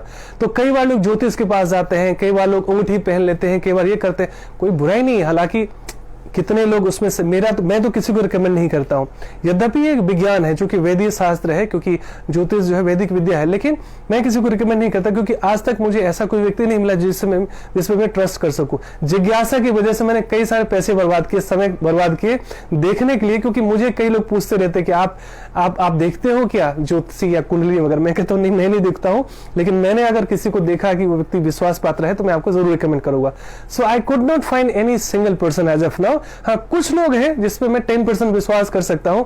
सो सम टाइम जो लोग कंपेल करते हैं तो मैं उनका नंबर दे देता हूं। तो वो लोग अंगूठी देते हैं या कुछ भी दे देते हैं, तो वो आपके कर्मांश को पोस्टपोन कर सकता है कि चलो ये सजा इनको आज नहीं मिलेगी, बाद में मिलेगी, है ना। जैसे बैंक की जब्दी कुर्की होती है ना, तो कई बार रिक्वेस्ट मिल जाए या कई बार ऐसे एप्लीकेशन मिल जाए या कुछ वैलिड रीजन हो, तो कहते हैं चलो इस महीने जब्दी कुर्की नहीं होगी, इनका 6 महीने बाद होगा या 2 महीने बाद होगा, लेकिन गया नहीं है, वो प्रॉब्लम गया नहीं है। तो वैसे ही जितने भी ये उपाय वगैरह है, टोने टोटके वगैरह, हो सकता है कोई ऐसा शुद्ध व्यक्ति हो, वास्तव में जानकार व्यक्ति हो, आपके कर्मांश को पोस्टपोन कर सकता है। कर्मांश भुगतना ही पड़ता है, जैसी करनी वैसा फल, आज नहीं तो निश्चय कल। तो हमें कई लोग इसमें से 2 बातें लेके चलते हैं कि अच्छा जी मैं तो हाथ जोड़ के बैठ जाता हूं, जब जो होना होगा, जब किस्मत में जो लिखा होना होगा वही होगा, तो कुछ करने की आवश्यकता क्या है। सो ये मूर्खता है, ये सोच नहीं है। जब ये पता चल गया कर्म का एक नियम होता है, हर एक चीज प्रीडिस्टाइंड है ना, अच्छे का अच्छा बुरे का बुरा मिलता है, तो जब तक हम इग्नोरेंस में थे, ज्ञान नहीं था, भूल चूक माफ, भगवान से हृदय से प्रार्थना करना, प्रभु आप मेरी कान क्यों नहीं पकड़ते, आप ही का बच्चा हो ना, आप ही मुझे मार्गदर्शन करेंगे तभी तो मैं सही मार्ग पे चलूंगा। तो भूल चूक हो सके तो माफ करना, प्रभु आपको दंड देना है तो दंड भी देना। तो ऐसे दंड क्या हुआ, बड़ी सजा मिलनी थी, छोटा सा खरोंच लगेगा, छोटा सा नुकसान होगा, सजा मिली लेकिन मर्सी में। जैसे बिल्ली चूहे को पकड़ती है तो उसके लिए काल है, और अपने बच्चे को दांत से पकड़ के एक जगह से दूसरे रखती है तो माँ का प्रेम है। वही दांत है, वही जबड़ा है, वही बिल्ली है, भाव बदल गया, एक को सजा मिल रही है, एक को प्रेम मिल रहा है। तो भक्त को भी दंड मिलता है, भक्त को भी प्रायश्चित करना पड़ता है अपने कर्मों का, लेकिन वो बिल्ली के दांत की तरह चुभता है बच्चे को भी, लेकिन वो लवफुल रहता है, इतना कि ज्यादा नुकसान ना हो। तो अच्छे लोगों को भी, धार्मिक लोगों को भी, आध्यात्मिक व्यक्ति को भी दंड मिलता है, कर्म का भुगतना ही पड़ता है, लेकिन उसकी सजा कम हो सकती है। यही वास्तव में एक भक्त और अभक्त में फर्क होता है। तो इसीलिए मैं कौन सा टॉपिक था जो मैं भूल गया, एक उदाहरण तो मैंने फिनिश कर दिया कि जो भक्त हैं वो अच्छे से सतर्क हो जाते हैं, बुरे से खुश होते हैं कि चलो हमारे बैड कर्मस खत्म हो रहे हैं। और ऐसा कौन सा एग्जांपल था मैं बीच में भूल गया। अच्छा एनीवे याद आ जाएगा तो मैं बताऊंगा। तब तक हम कोई व्यक्ति आस्था या श्यामली जी कोई सुन रहे थे और आपको लगा कि एग्जांपल छूट गया हो तो you can write it down in the message so I can cover that in the next time. यद्यपि पूर्णतया कृष्ण भावना व्यक्ति, तो मैं यही कह रहा था कि ऊपर से ऐसे जो भक्त होते हैं, जो साधक होते हैं, लगते हैं ये भी तो सामान्य व्यक्ति है मेरे जैसा, लेकिन वास्तव में वो चूंकि दिल दे चुके, सनम वाले भाव में जीते हैं, भगवान को अपना दिल दे चुके होते हैं, अपना मन दे चुके होते हैं। क्योंकि जिसका ये हार्डवेयर सॉफ्टवेयर है, मैन्युफैक्चरर जो है परमात्मा, उसको हम सौंप दे तो वो हमें बेहतर कंट्रोल कर सकता है। और फिर जब भी आप भगवान को सौंपते हैं तो ये मैनुअल देते हैं। जैसे आप गाड़ी खरीदते हैं, जेम्स होते हैं, वो आपकी डिग्री बेस होते हैं, पर्सनली बेस होते हैं, आपके बाद कर्मास का ख़त्म नहीं किया। जो जेम्स होते हैं वो आपकी डिग्री बेस होते हैं, पर्सनल बेस हैं, आपके बाद कर्मास को ख़त्म नहीं करते। समझ नहीं पाया काजल ने क्या लिखा। तो एनीवे सो इसलिए जो है जो भक्त भी है ना वो सामान्य व्यक्ति की तरह दिखते हैं, लेकिन वास्तव में वो ट्रांसेंडेंटल होते हैं। इसलिए भगवान उनकी जिम्मेदारी ले रहे होते हैं। और वास्तव में भगवान, हमारी ऐसी योग्यता नहीं है कि भगवान डायरेक्ट आकर हमें समझाए, तो उन्होंने हम सब के लिए मैनुअल छोड़ दिया कि तुम पढ़ो और देखो मैं वास्तव में कैसे प्रसन्न होता हूं और तुम कैसे जीवन को ट्रांसेंडेंटल बना सकते हो, दिव्य बना सकते हो। ये तुम्हारे हाथ में आज उपलब्ध है। यद्यपि पूर्णतया कृष्ण भावना व्यक्ति ऊपर से विषय स्तर पर क्यों ना दिखे। एक सेकंड,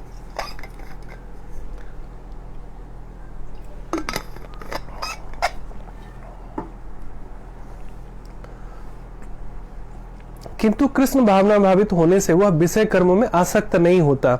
यद्यपि जितना ये पढ़ना आसान है, जितना ये सुनना आसान है, उतना अपनाना उतना ही मुश्किल है। लेकिन जहां चाह वहीं राह। यदि आपको सही मार्ग मिल गया, यदि कोई स्कूल के रास्ते पे चल पड़ा, तो भूलते भटकते किसी से पूछते हो तो पहुंच ही जाएगा स्कूल तक। तो वैसे ही कोई ऐसा नहीं कि एक दो दिन में भक्ति में आ गया या क्या कहते हैं सत्संग में आ गया तो वो बिल्कुल साधु बन जाता है। ऐसा नहीं है, कई जन्मों की यात्रा होती है ये। लेकिन अच्छी बात ये होती है अगर वो सही मार्ग पे चल पड़ा तो देर सवेर वो जरूर भगवान के ज्ञान में जीना सीख जाता है और ट्रांसेंडेंटल हो जाता है। उसका एकमात्र उद्देश्य तो कृष्ण को प्रसन्न करता रहता है। तो मैंने यही बताया था कि अच्छे व्यक्ति में और आध्यात्मिक व्यक्ति में मूल रूप से यही अंतर है कि अच्छा व्यक्ति पूरे जीवन पति को, पत्नी को, बच्चे को, समाज को, सोसाइटी को, बॉस को, ग्राहक को खुश करने का प्रयास करता रहता है, फिर भी कोई सेटिस्फाई नहीं होता। पूरी जिंदगी निकल जाती है जिनके लिए आप इतना कुछ करते हैं। वो बच्चे कह सकते हैं आपने मेरे लिए क्या ही किया है, सभी करते हैं तो सो व्हाट। पत्नी कह सकती है कि आपने मुझे दिया ही किया है, पति भी कह सकता है तुमने मेरे लिए सैक्रिफाइस ही क्या किया है। मतलब पूरे जीवन भर ये शिकायत रहती है और लोग कहते हैं तुमने मेरे लिए क्या ही किया है। लोग डिप्रेशन में चले जाते हैं, देखो उसने मेरा दिल तोड़ दिया, मैंने इसके लिए पूरी जीवन भर इतना किया, उसने मुझे ऐसा कह दिया। अरे आप संसार को दिल दोगे तो फुटबॉल बनोगे, ये दिल और मन भगवान को दे दो तो सुखी रहोगे। क्योंकि भगवान एहसान फरमोश नहीं है। छोटा सा भी प्रयास हम करते हैं उस दिशा में तो भगवान हमारा उपकार याद रखते हैं, भगवान हमारा अच्छा करे याद रखते हैं, भगवान प्रयास देखते हैं, रिजल्ट नहीं। तो अच्छे व्यक्ति में मैंने बताया अच्छा इंसान नहीं बनना है, आपको आध्यात्मिक बनना है। अच्छा व्यक्ति हमेशा दुखी रहता है, केवल आध्यात्मिक व्यक्ति इस संसार में दुखी है, सुखी है। क्यों सुखी है? क्योंकि वो भगवान को प्रसन्न करने के लिए पूरी युक्ति करता है हर एक चीज, चाहे वो जॉब करे, बिजनेस करे, व्यापार करे, शादी करे, घर बनाए, गाड़ी बनाए, जस्ट टू प्लीज गॉड। गाड़ी कि मैं लेता हूं मंदिर जा सकूं, सारी हर एक सुविधा इसलिए करता है ताकि मैं जल्दी से फिनिश करूं तो मैं भगवान की कथा और भगवान की ज्ञान में सत्संग ले सकूं। वो ज्यादा मेहनत करके कमाता है ताकि इसमें से 10% में बचाऊंगा। जैसे हम लोग प्रयास कर रहे हैं भगवान की कृपा से, जो भी हमारे पूरे महीने की आमदनी होती है 10% हम सेव करते हैं और उससे धर्मयुक्त कार्य करते हैं, चाहे गीता बांटना हो, चाहे प्रसाद के लिए करना हो, चाहे मतलब कुछ न कुछ तीर्थ यात्रा करनी हो, तो कुछ न कुछ धर्म के लिए हम ऐसा बचाते हैं। कहीं पे मंदिर में दान देना हो, किसी आवश्यक व्यक्ति को जैसे आर्थिक रूप से भी दान देना हो, तो उससे हुआ क्या, हमारी कमाई शुद्ध हो जाती है और उसका जो हम अन्न पाते हैं, जैसा कहते हैं ना, जैसा अन्न वैसा मन। यदि चीटिंग करके, बेईमानी करके, चोरी चकारी करके व्यक्ति धन अर्जित करता है, उससे जो अन्न उसका जाता है पेट में, उसकी चेतना भी दूषित होती है। और आपका यदि अन्न भी शुद्ध, आपकी अर्निंग शुद्ध है, उससे जो आप अन्न इत्यादि खरीदते हैं, तो आप कम से कम संसाधनों में आप आनंदित रहेंगे। नहीं तो जीवन भर हाय हाय लगी रहती है, एक से एक करोड़पति है, but they not happy, stressful, depressed, परेशान। कारण जो इनकम है वो इम्प्योर है। सो कुछ चीजें हम भगवान की सेवा में लगाकर या धर्म में बचाकर हम बेहतर कर सकते हैं। तो इसीलिए जो भगवान को प्रसन्नचित करने के लिए, यानी भगवान को इंप्रेस करने के लिए जिएगा, केवल वही इस संसार में खुश रह सकता है। जिसने पूरे जीवन अच्छा बन के केवल संसार को प्रभावित करने के लिए जिया, वो व्यक्ति बेचारा ही रहता है, अच्छा खुश नहीं रह सकता। अतः वह समस्त आसक्ति तथा विरक्ति से मुक्त होता है। कृष्ण की इच्छा होने पर भक्त सामान्यतया अवांछित कार्य भी कर सकता है। भगवान की इच्छा हो तो कोई व्यक्ति ऐसा कार्य भी कर देता है जो सामान्य लोगों को लेगा ये गलत है, ये अपराध है, ये पाप है। उसका उदाहरण, हनुमान जी ने लंका में आग लगा दिया। सामान्य रूप से तो उत्पात हो गया, ये तो गलत कार्य हो गया, है ना। लेकिन चूंकि भगवान की सेवा के लिए और राक्षसों को दंडित करने के लिए उत्पाद भी मचाया, यानी अवांछित कर्म है, सामान्यतः इसको अच्छा नहीं माना जाएगा, लेकिन चूंकि वो भगवान की सेवा के लिए किया गया था, तो हनुमान जी की वो भक्ति हो गई, सेवा हो गई राम की। वैसे ही अर्जुन को भगवान कह रहे हैं कि तुम युद्ध करो, धर्म की रक्षा करने के लिए। क्षत्रिय का धर्म होता है अपने क्षेत्र की रक्षा करना। अब जैसे भारत पाकिस्तान के बॉर्डर पे जाके मिलिट्री के, मुझे दया आ रही है, मैं बेचारा इस आतंकवादी को कैसे गोली मारूंगा, कहेगा भैया तू पागल है क्या। और यदि व्यक्ति उसका हाथ कांपा ना, तो मिलिट्री में ऐसे भी होता है कि यदि आप पीठ दिखा के भागोगे ना, तो अपने फौजी आपको गोली मार सकते हैं, ऐसा होता है। कहने का मतलब क्या है, क्षत्रिय का धर्म है क्षेत्र की रक्षा करना। तो वहां पर धर्म के विरुद्ध, अधर्म के विरुद्ध यदि धर्म युद्ध ना हो तो अधर्म पनपेगा, अधर्म फैलेगा। और भगवान कहते हैं यदा यदा ही धर्मस्य ग्लानिर्भवति भारत, जब जब भी धर्म की हानि होती है मैं आता हूं किसी न किसी रूप में, है ना। तो भगवान आज शब्द ब्रह्म के रूप में हमारे पास गीता के रूप में उपलब्ध है। तो भगवान हर एक हृदय में है, ये भगवद गीता से पता चलता है हमें। और जो व्यक्ति हर एक जीव के हृदय में भगवान को देख लेता है, भगवान हमेशा उनके लिए प्रकट है। और जो लोग केवल जो है देखते हैं मुझे इस दिखा दो भगवान कहाँ है, तो भैया इस शर्म चक्षुआ, ये हमारी इंद्रियां तो अपूर्ण है। आप पीठ भी नहीं देख सकते अपने, अंधेरा हो जाए तो अपना हाथ भी नहीं देख सकते, है ना, बल्कि अपना चिन्ह नहीं देख सकते आप। यदि सामने में मोबाइल में अभी अपना फेस ना देखूं तो आई कैन नॉट सी माई चिन्ह ऑल्सो। सो हमारी इंद्रियां अपूर्ण है, इससे हम दिव्य भगवान को कैसे देख सकते हैं। लेकिन हमारे कर्म ऐसे हो कि भगवान हमें देख सकते।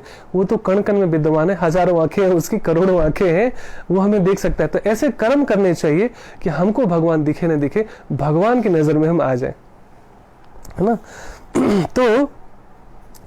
तो कई बार ना भक्त कुछ ऐसे भी कार्य करते हैं जो सामान्य व्यक्ति के लिए उचित नहीं होता, लेकिन भगवान की प्रसन्नता के लिए, भगवान के आदेशों का पालन करने के लिए वो अवांछित कार्य भी कर सकता है। किंतु यदि कृष्ण की इच्छा नहीं है तो वह उस कार्य को भी नहीं करेगा जिसे वह सामान्य रूप से अपने लिए करता हो। तो सामान्यतया अर्जुन एक बहुत ऊंची चेतना में थे। एक अच्छा व्यक्ति ही सोच सकता है कि मैं क्यों हत्या करूंगा किसी की, और मुझे नहीं चाहिए ऐसे प्रॉपर्टी, अर्जुन तो एकदम बिल्डर थे, डिप्रेस्ड हो गए थे कि मैं भीख मांग लूंगा, मैं जंगल में चला जाऊंगा, लेकिन मुझे नहीं करना है। लेकिन भगवान की इच्छा थी कि तुम्हें करना है ऐसे। तो भगवान जब डिमोटिवेट हो गए थे अर्जुन, तो भगवान उन्हें मोटिवेट किया। वैसे ही कभी कभी हमें अपने बुद्धि से लगता है ये नहीं करना चाहिए, करना चाहिए, ये कमजोर मन है, ये अच्छे व्यक्ति का सोच है। और अच्छा व्यक्ति व्यक्ति कौन? जो हमेशा दुखी रहता हो। ये हमेशा एक आइडेंटिफाई कर लीजिए। अच्छा व्यक्ति कौन? जो हमेशा दुखी रहता हो, क्योंकि आध्यात्मिक व्यक्ति दुखी नहीं हो सकता। मृत्यु भी जिसके लिए उत्सव हो जाता है, वो दुख और शोक किसका मनाएगा? हाँ, सामान्य व्यवहार के लिए भाई शोक भी करेगा, रोएगा भी, दुखी भी होगा, परेशान भी होगा, लेकिन अंदर से उसको पता होता है ये अनित्य है, ये शरीर भी अनित्य है, मिट्टी का शरीर मिट्टी में मिल जाएगा। जो कंकर पत्थर में जमा कर रहा हूं, जिसके लिए हत्याएं हो जाती है जमीन की लड़ाई में, है ना, भाई भाई में हत्या हो जाती है, पिता पुत्र की हत्या हो जाती है, केस मुकदमा हो जाता है, क्योंकि हम भूल जाते हैं जिस मिट्टी के टुकड़े के लिए हम लड़ रहे हैं पहले किसी और का था, आज मेरा है और मेरे बाद किसी और का हो जाने वाला है। लोग कट मर जाते हैं, जमीन वहीं का वहीं रहती है ना। कहने का मतलब यह क्या है? ये किसी को ज्ञान देना बहुत आसान है, लेकिन मेरा भी कुछ नुकसान हो जाए, मेरा भी कोई कुछ हड़प ले, मैं फाइट करूंगा, केस करूंगा, करना चाहिए। भगवान ने ये नहीं कहा तेरे कर्मास में नहीं थे इसलिए दुर्योधन ने लूट लिया, दुर्योधन ने धोखा दे दिया, तुम्हें चीटिंग कर लिया, तुम्हारी किस्मत खराब थी, छोड़ दो, जाने दो, तुम्हारे भाग में नहीं था। भगवान ने ये शिक्षा नहीं दी। भगवान ने ये शिक्षा दी, कहते ना,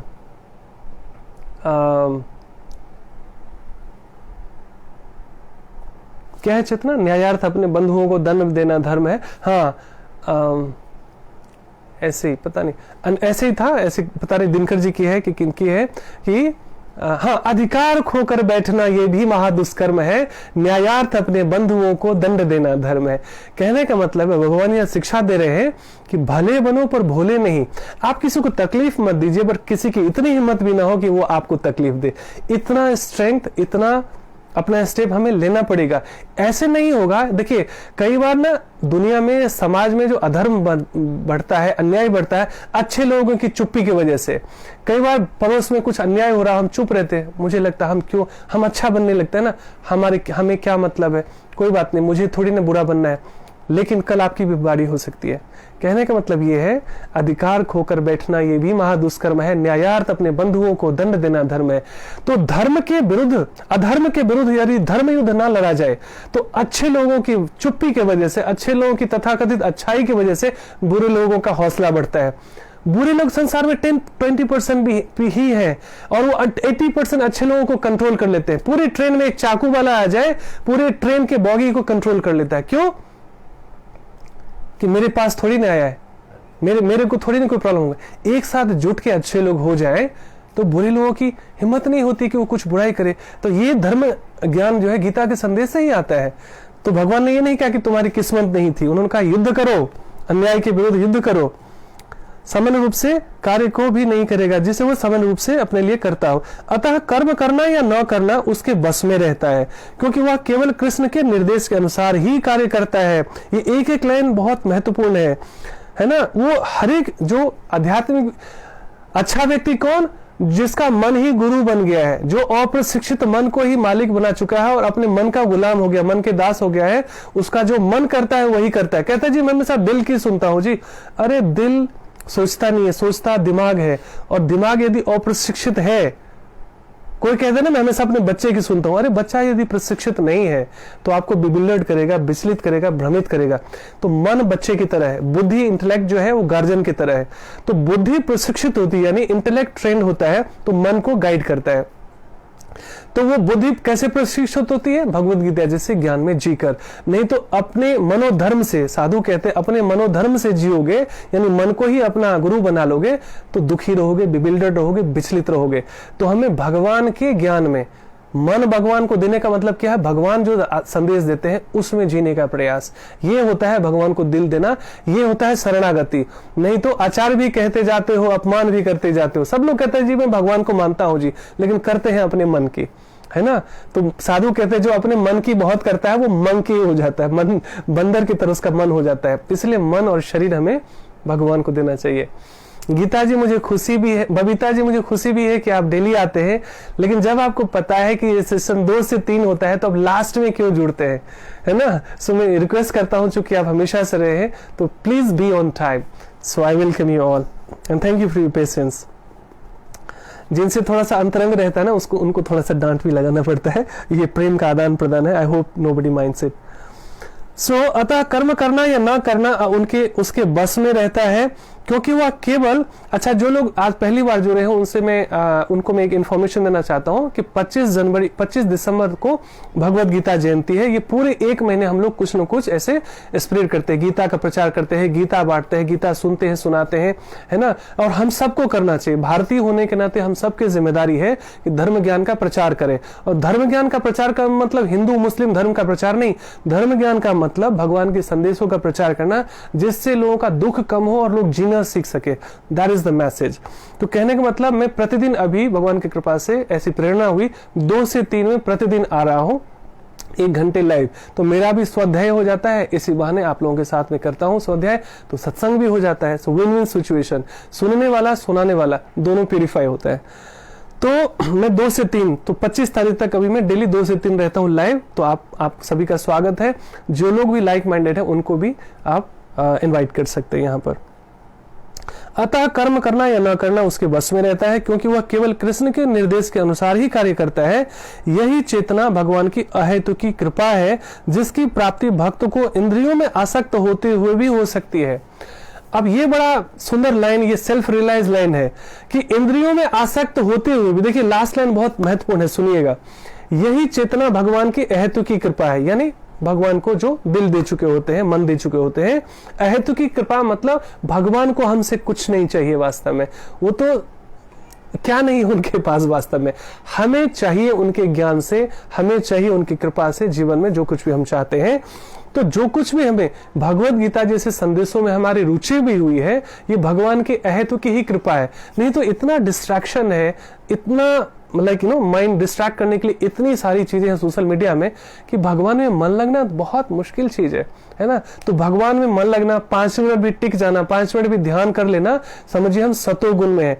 नहीं तो यदि मोड ऑफ गुडनेस में ना रहे व्यक्ति, तो 5 मिनट भी ना मेडिटेशन कर सकता है, 5 मिनट भी गीता नहीं पढ़ सकता, 5 मिनट भी सत्संग नहीं सुन सकता। जिनका भी 5 मिनट से ज्यादा हो गया है यहाँ पर, इसका मतलब वो मोड ऑफ गुडनेस में है, सतो गुण में है ना। सो आई प्रे फॉर यू, आप भी हमारे लिए प्रार्थना कीजिए। रश्मि वेलकम, और हम भी आप सबके लिए प्रार्थना करते हैं। और असली प्रार्थना यही होगी, लोगों को दुखों से मुक्त करा देना। आप किसी को लाख रुपया भी दे दो, आज न कल खर्च करेगा और बहुत चांसेस है कि वो मिसयूज भी कर ले, लेकिन लोगों को जीना सिखा दिया जाए। और जीना हम अपनी सीमित बुद्धि से तो सिखा नहीं सकते किसी को, तो भगवान जो खजाना है, सोर्स ऑफ डिवाइन नॉलेज है, उनको हमें सीखना, लोगों में स्प्रेड करना। That is the message of Bhagavad Gita. So अंतिम लाइन था, यही चेतना भगवान की अहेतुकी कृपा है, जिसकी प्राप्ति भक्त को इंद्रियों में आसक्त होते हुए भी हो सकती है। भले आपको कोई भी लगे कि ये अपने इंद्रियों में आसक्त है एक व्यक्ति जो तथाकथित भक्ति या अध्यात्म के मार्ग पर है, लेकिन यदि वो वास्तव में शरणागत हो गया है भगवान के, तो भगवान की अहेतुकी कृपा होती, भगवान माफ कर देते। जैसे आपके घर में बच्चा कुछ गड़बड़ भी कर दे, उसको आप जेल नहीं देते। जैसे एक उदाहरण से समझते हैं, मान लीजिए कि आपके घर में कुछ पैसे की चोरी हो जाती है, आपके घर में एक मेड है, आपको पता है उसी ने चुराया होगा, ठीक है। आप बार बार पूछ रहे हैं और वो डिनाई कर रही है, और आपको पक्का पता है कि और कोई चोरी कर नहीं सकता। आपको लगे कि ये फिर भी मान नहीं रही है, तो लास्ट में आप क्या करेंगे?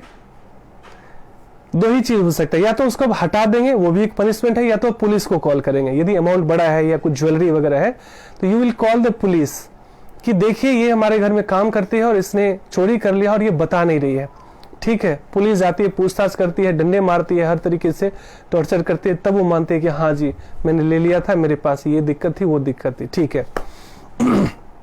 यही घटना यदि आपके अपने बच्चे कर ले, कुछ भी करके चोरी हो जाए या कुछ भी करके आपको पता चल जाए कि अभी तो मेड भी चली गई है, अब तो कोई नहीं है, अब कौन चुरा सकता है भाई, तो बाद में पता चलता है कि आपके बच्चे ने चोरी कर लिया और कंफर्म हो गए आप, बच्चा मानने को तैयार नहीं है लेकिन आप कंफर्म हो गए। Now will you call the cop? अब आप क्या पुलिस को बुलाएंगे?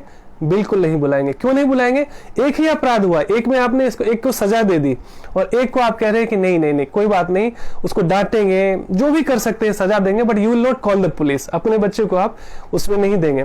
कहने का मतलब कर्म का नियम सब पे बराबर लागू होता है, लेकिन यदि आध्यात्मिक व्यक्ति जो भगवत चेतना पर चल पड़ा है, उससे यदि अपराध भी होता है तो भगवान उसको अपना बच्चा समझकर माफ कर देते हैं या कम से कम सजा देते हैं। तो यही भक्त और अभक्त में अंतर होता है। सो आई हैव नो आइडिया कितना टाइम हो गया, ऑलरेडी टाइम हो चुका है, बहुत बढ़िया। तो आप सबका बहुत बहुत धन्यवाद। आप लोग आते हैं तो मेरा भी उत्साहवर्धन होता है और दीप से दीप जले, है ना। ये ज्ञान का ऐसा है ना कि जितना भी प्रचार प्रसार होगा, और भारतीय होने के नाते हम सब का कर्तव्य है कि देखिए, मैं बहुत सारे पढ़े लिखे लोगों को देखता हूँ, बहुत सारे विद्वान लोगों को देखता हूँ कि वो सब इतना भाषण दे सकते हैं, इतनी बड़ी बड़ी बातें कर सकते हैं, सब कुछ कर सकते हैं, लेकिन अब 24 घंटे party politics this and that में उलझे रहते, वो भगवान के ज्ञान का प्रचार नहीं करते, क्योंकि खुद ही टेस्ट डेवलप नहीं हुआ है। और जब तक हायर टेस्ट डेवलप नहीं होता, हम ना लोअर टेस्ट में ही इंडल्ज रहते हैं। लोअर टेस्ट का प्रमाण क्या है? दुखी रहना, फ्रस्ट्रेटेड रहना, परेशान रहना, लड़ाई झगड़े में इधर उधर में मन लगाना। और हायर कॉन्शियसनेस का क्या होगा? शांत रहना, आनंदित रहना, दूसरे की हेल्प करने की उत्कंठा रखना, भगवान के ज्ञान में जीने का प्रयास करना, उसको और अच्छा सुनने का प्रयास करना, और उसी में जब सीख जाए तो उसका प्रचार करना। जैसे आपको किसी रेस्टोरेंट का खाना अच्छा लगता है, आप 4 लोगों को बताते हैं अगर आपको खाना हो ना तो वहीं जाना। वैसे ही अगर हमें भगवत गीता में टेस्ट जब तक डेवलप नहीं हुआ है, वो सुन के होगा, श्रवण से और स्वाध्याय से, तब तक हम दूसरे को बता नहीं सकते।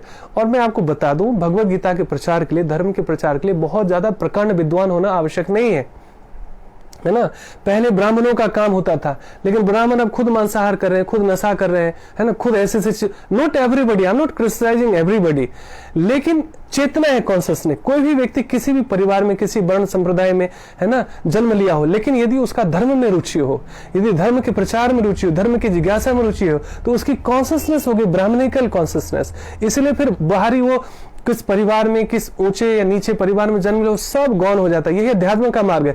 अध्यात्म का मार्ग जो है प्रेम का मार्ग है। यहाँ पर जाति, धर्म, भाषा, भेदभाव, क्षेत्र सब गौण हो जाता है, सब खत्म हो जाता है, न्यूट्रल हो जाता है, नील हो जाता है ना। क्योंकि ब्राह्मण होने का एक अलग अहंकार हो सकता है, क्योंकि उपाधियां है ना।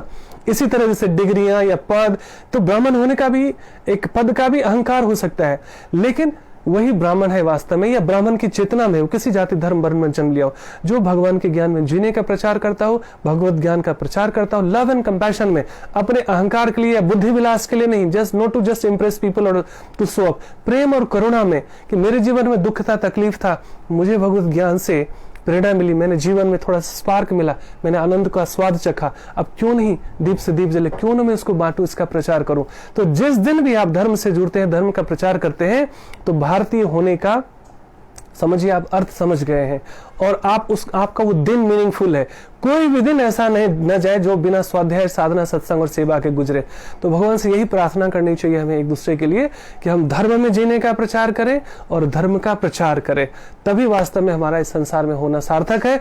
नहीं तो आहार निद्रा भय मैथुनम चर, खाना खाना, सोना, आहार निद्रा भय, सुरक्षा के लिए नाना प्रकार के प्रयास करना, मैथुन बच्चे पैदा करना और सेक्सुअल एक्टिविटीज में इंडल्ज रहना थ्रू आउट लाइफ।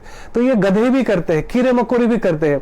कोई व्यक्ति देखिए, बड़े भाग मानुष तन पावा, ऐसे ही तुलसीदास नहीं करते। बहुत मीनिंगफुल है लाइफ, है ना।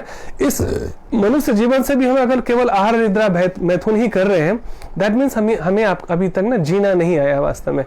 Ganga Devi, I have no idea, thank you for watching my program, but I have no idea how comfortable you are in Hindi, because this program is especially designed for Hindi knowing people.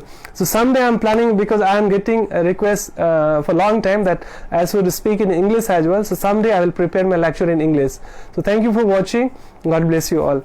So कहने का मतलब ये है कि धर्मयुक्त जीवन है तो वो जीवन मीनिंगफुल है ना। कई बार ना एक बहुत सारी कथा आती है कि एक गांव में ना एक साधु जाते हैं और पूछते हैं, देखते हैं वहां शमशान घाट में ना किसी की आयु लिखी है 9 साल, किसी का 3 साल, किसी का 2 साल, किसी का 6 महीने, मैक्सिमम शमशान घाट में वहां पे बोर्ड टंगा हुआ है। तो बड़े दुखी हुए कि ऐसा कौन सा गांव है जिसमें इतने कम उम्र में ही सारे लोग मर जाते हैं क्या। तो जब गांव में प्रवेश करते हैं तो जिज्ञासा करते हैं साधु कि ऐसा मैं आपके गांव में आ रहा था, मैंने शमशान घाट में देखा ना, छोटे छोटे, किसी का 2 साल, किसी का 6 महीने, किसी का 4 साल, किसी का 9 साल, ऐसे ऐसे आयु का वहां पर चिपका हुआ था नाम के साथ। तो सारे बच्चे इतने कम उम्र में कैसे मर जाते हैं। तो गांव के लोग कहते हैं, महाराज आप ही की तरह एक साधु आए थे हमारे गांव में, उन्होंने हम सबकी आंखें खोल दी। उन्होंने ये कहा कि जब तक तुम मैं और मेरे के लिए कंकर पत्थर इकट्ठा करते जा रहे हो और तुमने भगवत चेतना में जीना नहीं सीखा, तो समझ लो तुम्हारी जिंदगी बेकार है। लेकिन आज से भी तुम यदि साधना में, सत्संग में और धर्म के प्रचार में, धर्म में जीने में लग जाते हो, इसके लिए व्यापार छोड़ने की जरूरत नहीं है, जॉब छोड़ने की जरूरत नहीं है, हिमालय पर जाकर एक पैर पर तपस्या करने की आवश्यकता नहीं है। चेतना बदलनी है। कोई हिमालय पे भी चला जाए, भगवा वेश भी धारण कर ले, केस भी मुड़ा ले, दाढ़ी भी बना ले, उससे कोई बाबा जी नहीं बन जाता, उससे कोई साधु नहीं बन जाता जब तक चेतना शुद्ध नहीं होती है।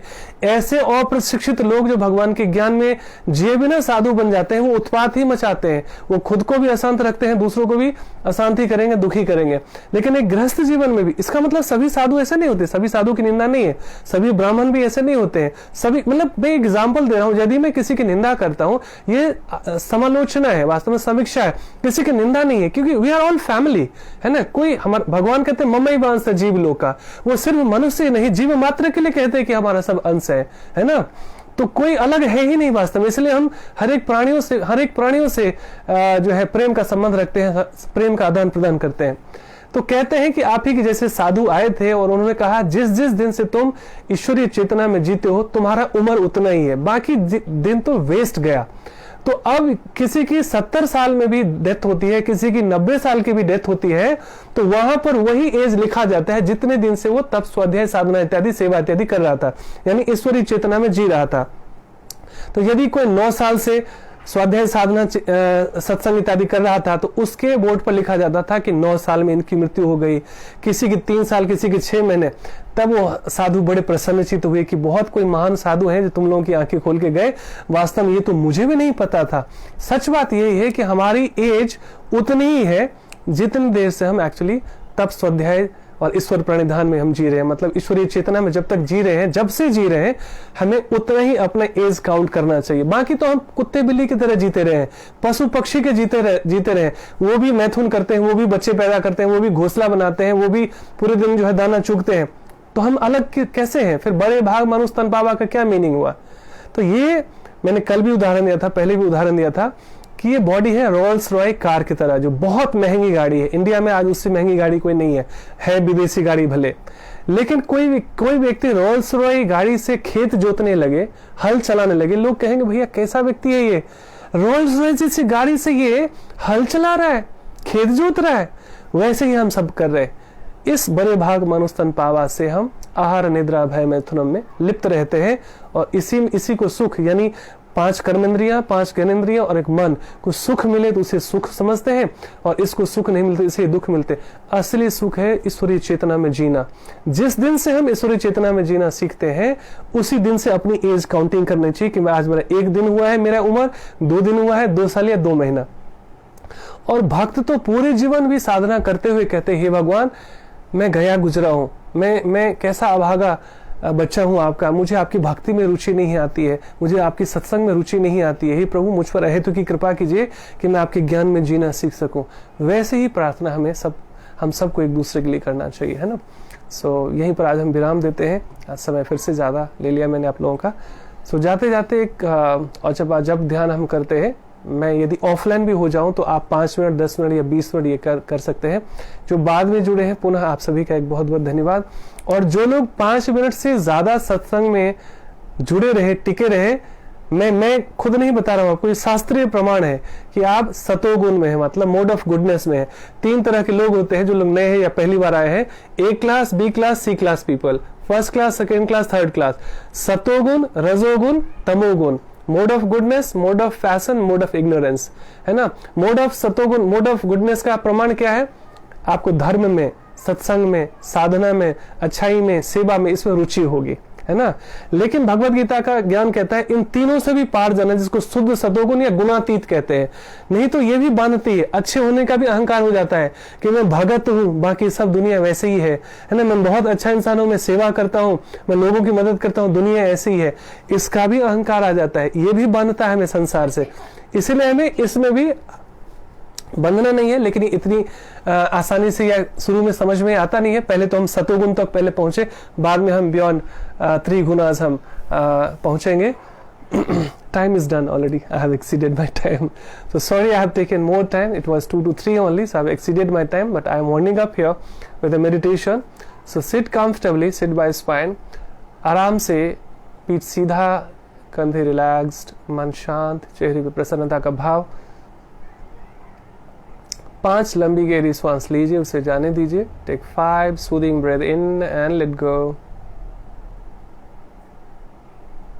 और अपने सांसों को महसूस कीजिए, फील योर ब्रेथ। अपनी आती जाती सांसों को और स्पष्ट अनुभव करना है तो इस तरह ऊपरी होठ पर उंगली रख सकते हैं ताकि आती जाती सांसों को अनुभव किया जा सके। ये इतना सुंदर मेडिटेशन में सिखा रहा हूं आपको। नींद की समस्या हो, स्ट्रेस आता हो, गुस्सा आता हो, टेंशन रहता हो, डिप्रेशन रहता हो, सबके लिए कल्याणकारी है। 20 मिनट एवरेज है, करना चाहिए हमें सुबह शाम। So first take 5 longer and deeper breath and then observe your natural breathing, सामान्य श्वास। उसके लिए यदि आपको उंगली भी ऐसे रखना पड़े, यहाँ उंगली रखने से होगा कि हर एक आती जाती का स्पर्श, आप जाती सांसों का ये टच आप फील कर पाएंगे। You can feel the touch of the breath. लगे उंगली हटाकर भी आप अपनी आती जाती सांसों को महसूस कर रहे हैं, किस तरह सांस आई, किस तरह गई नासिका के भीतर। That's comfortable, that's okay. जितना अभ्यास करेंगे ये ध्यान बेहतर कर पाएंगे आप। और उसके बाद मेरे YouTube पे इस पे वीडियो भी बने हुए हैं, बाद में आप देख सकते हैं उस पर, आचार्य कृष्णदेव के नाम से या वर्ल्ड वेलफेयर मिशन के नाम से। सामान्य सांसों को देखते हुए जब सांस पकड़ में आ जाए तो आती हुई श्वास में हरे, जाती हुई श्वास में कृष्णा का मानसिक जाप कर सकते हैं, जिसको औचपा ध्यान करते हैं। औचपा जप ध्यान कहते हैं, मतलब सुनने वाले को नहीं पता चलेगा आप क्या कर रहे हैं, लेकिन आपको पता है कि आप हरे कृष्ण का जाप कर रहे हैं। इस तरह भगवान का कोई भी नाम ले सकते हैं, राम राम या ओम, ओम भी भगवान का ही नाम है। So we normally do with Hare Krishna mantra. So naturally while breathing in you chant Hare in your mind and while breathing out you can chant Krishna। पहले सांसों को विटनेस करना, सांसों की गति को अनुभव करना और हर एक आती जाती सांसों को महसूस करते हुए मंत्रोच्चारण करना मानसिक रूप से। सो ये एक हिंट दिया मैंने। इस साधना को आप 5 मिनट, 10 मिनट, 20 मिनट या जितना भी आपके पास समय हो करने का प्रयास कीजिए। सुखी रहिए, आनंदित रहिए, मस्त रहिए, खुश रहिए, खुशियां बांटिए, क्योंकि आनंदित व्यक्ति ही आनंद फैला सकता है। दुखी व्यक्ति ही समाज में दुख फैलाता है, समाज ही नहीं घर में भी, है ना। खुद को सबसे पहले खुद को दुख पहुंचाता है ना, और दुखी व्यक्ति ही दुख फैलाता है। So thank you for watching, thank you patience listening, patience watching. और इस तरह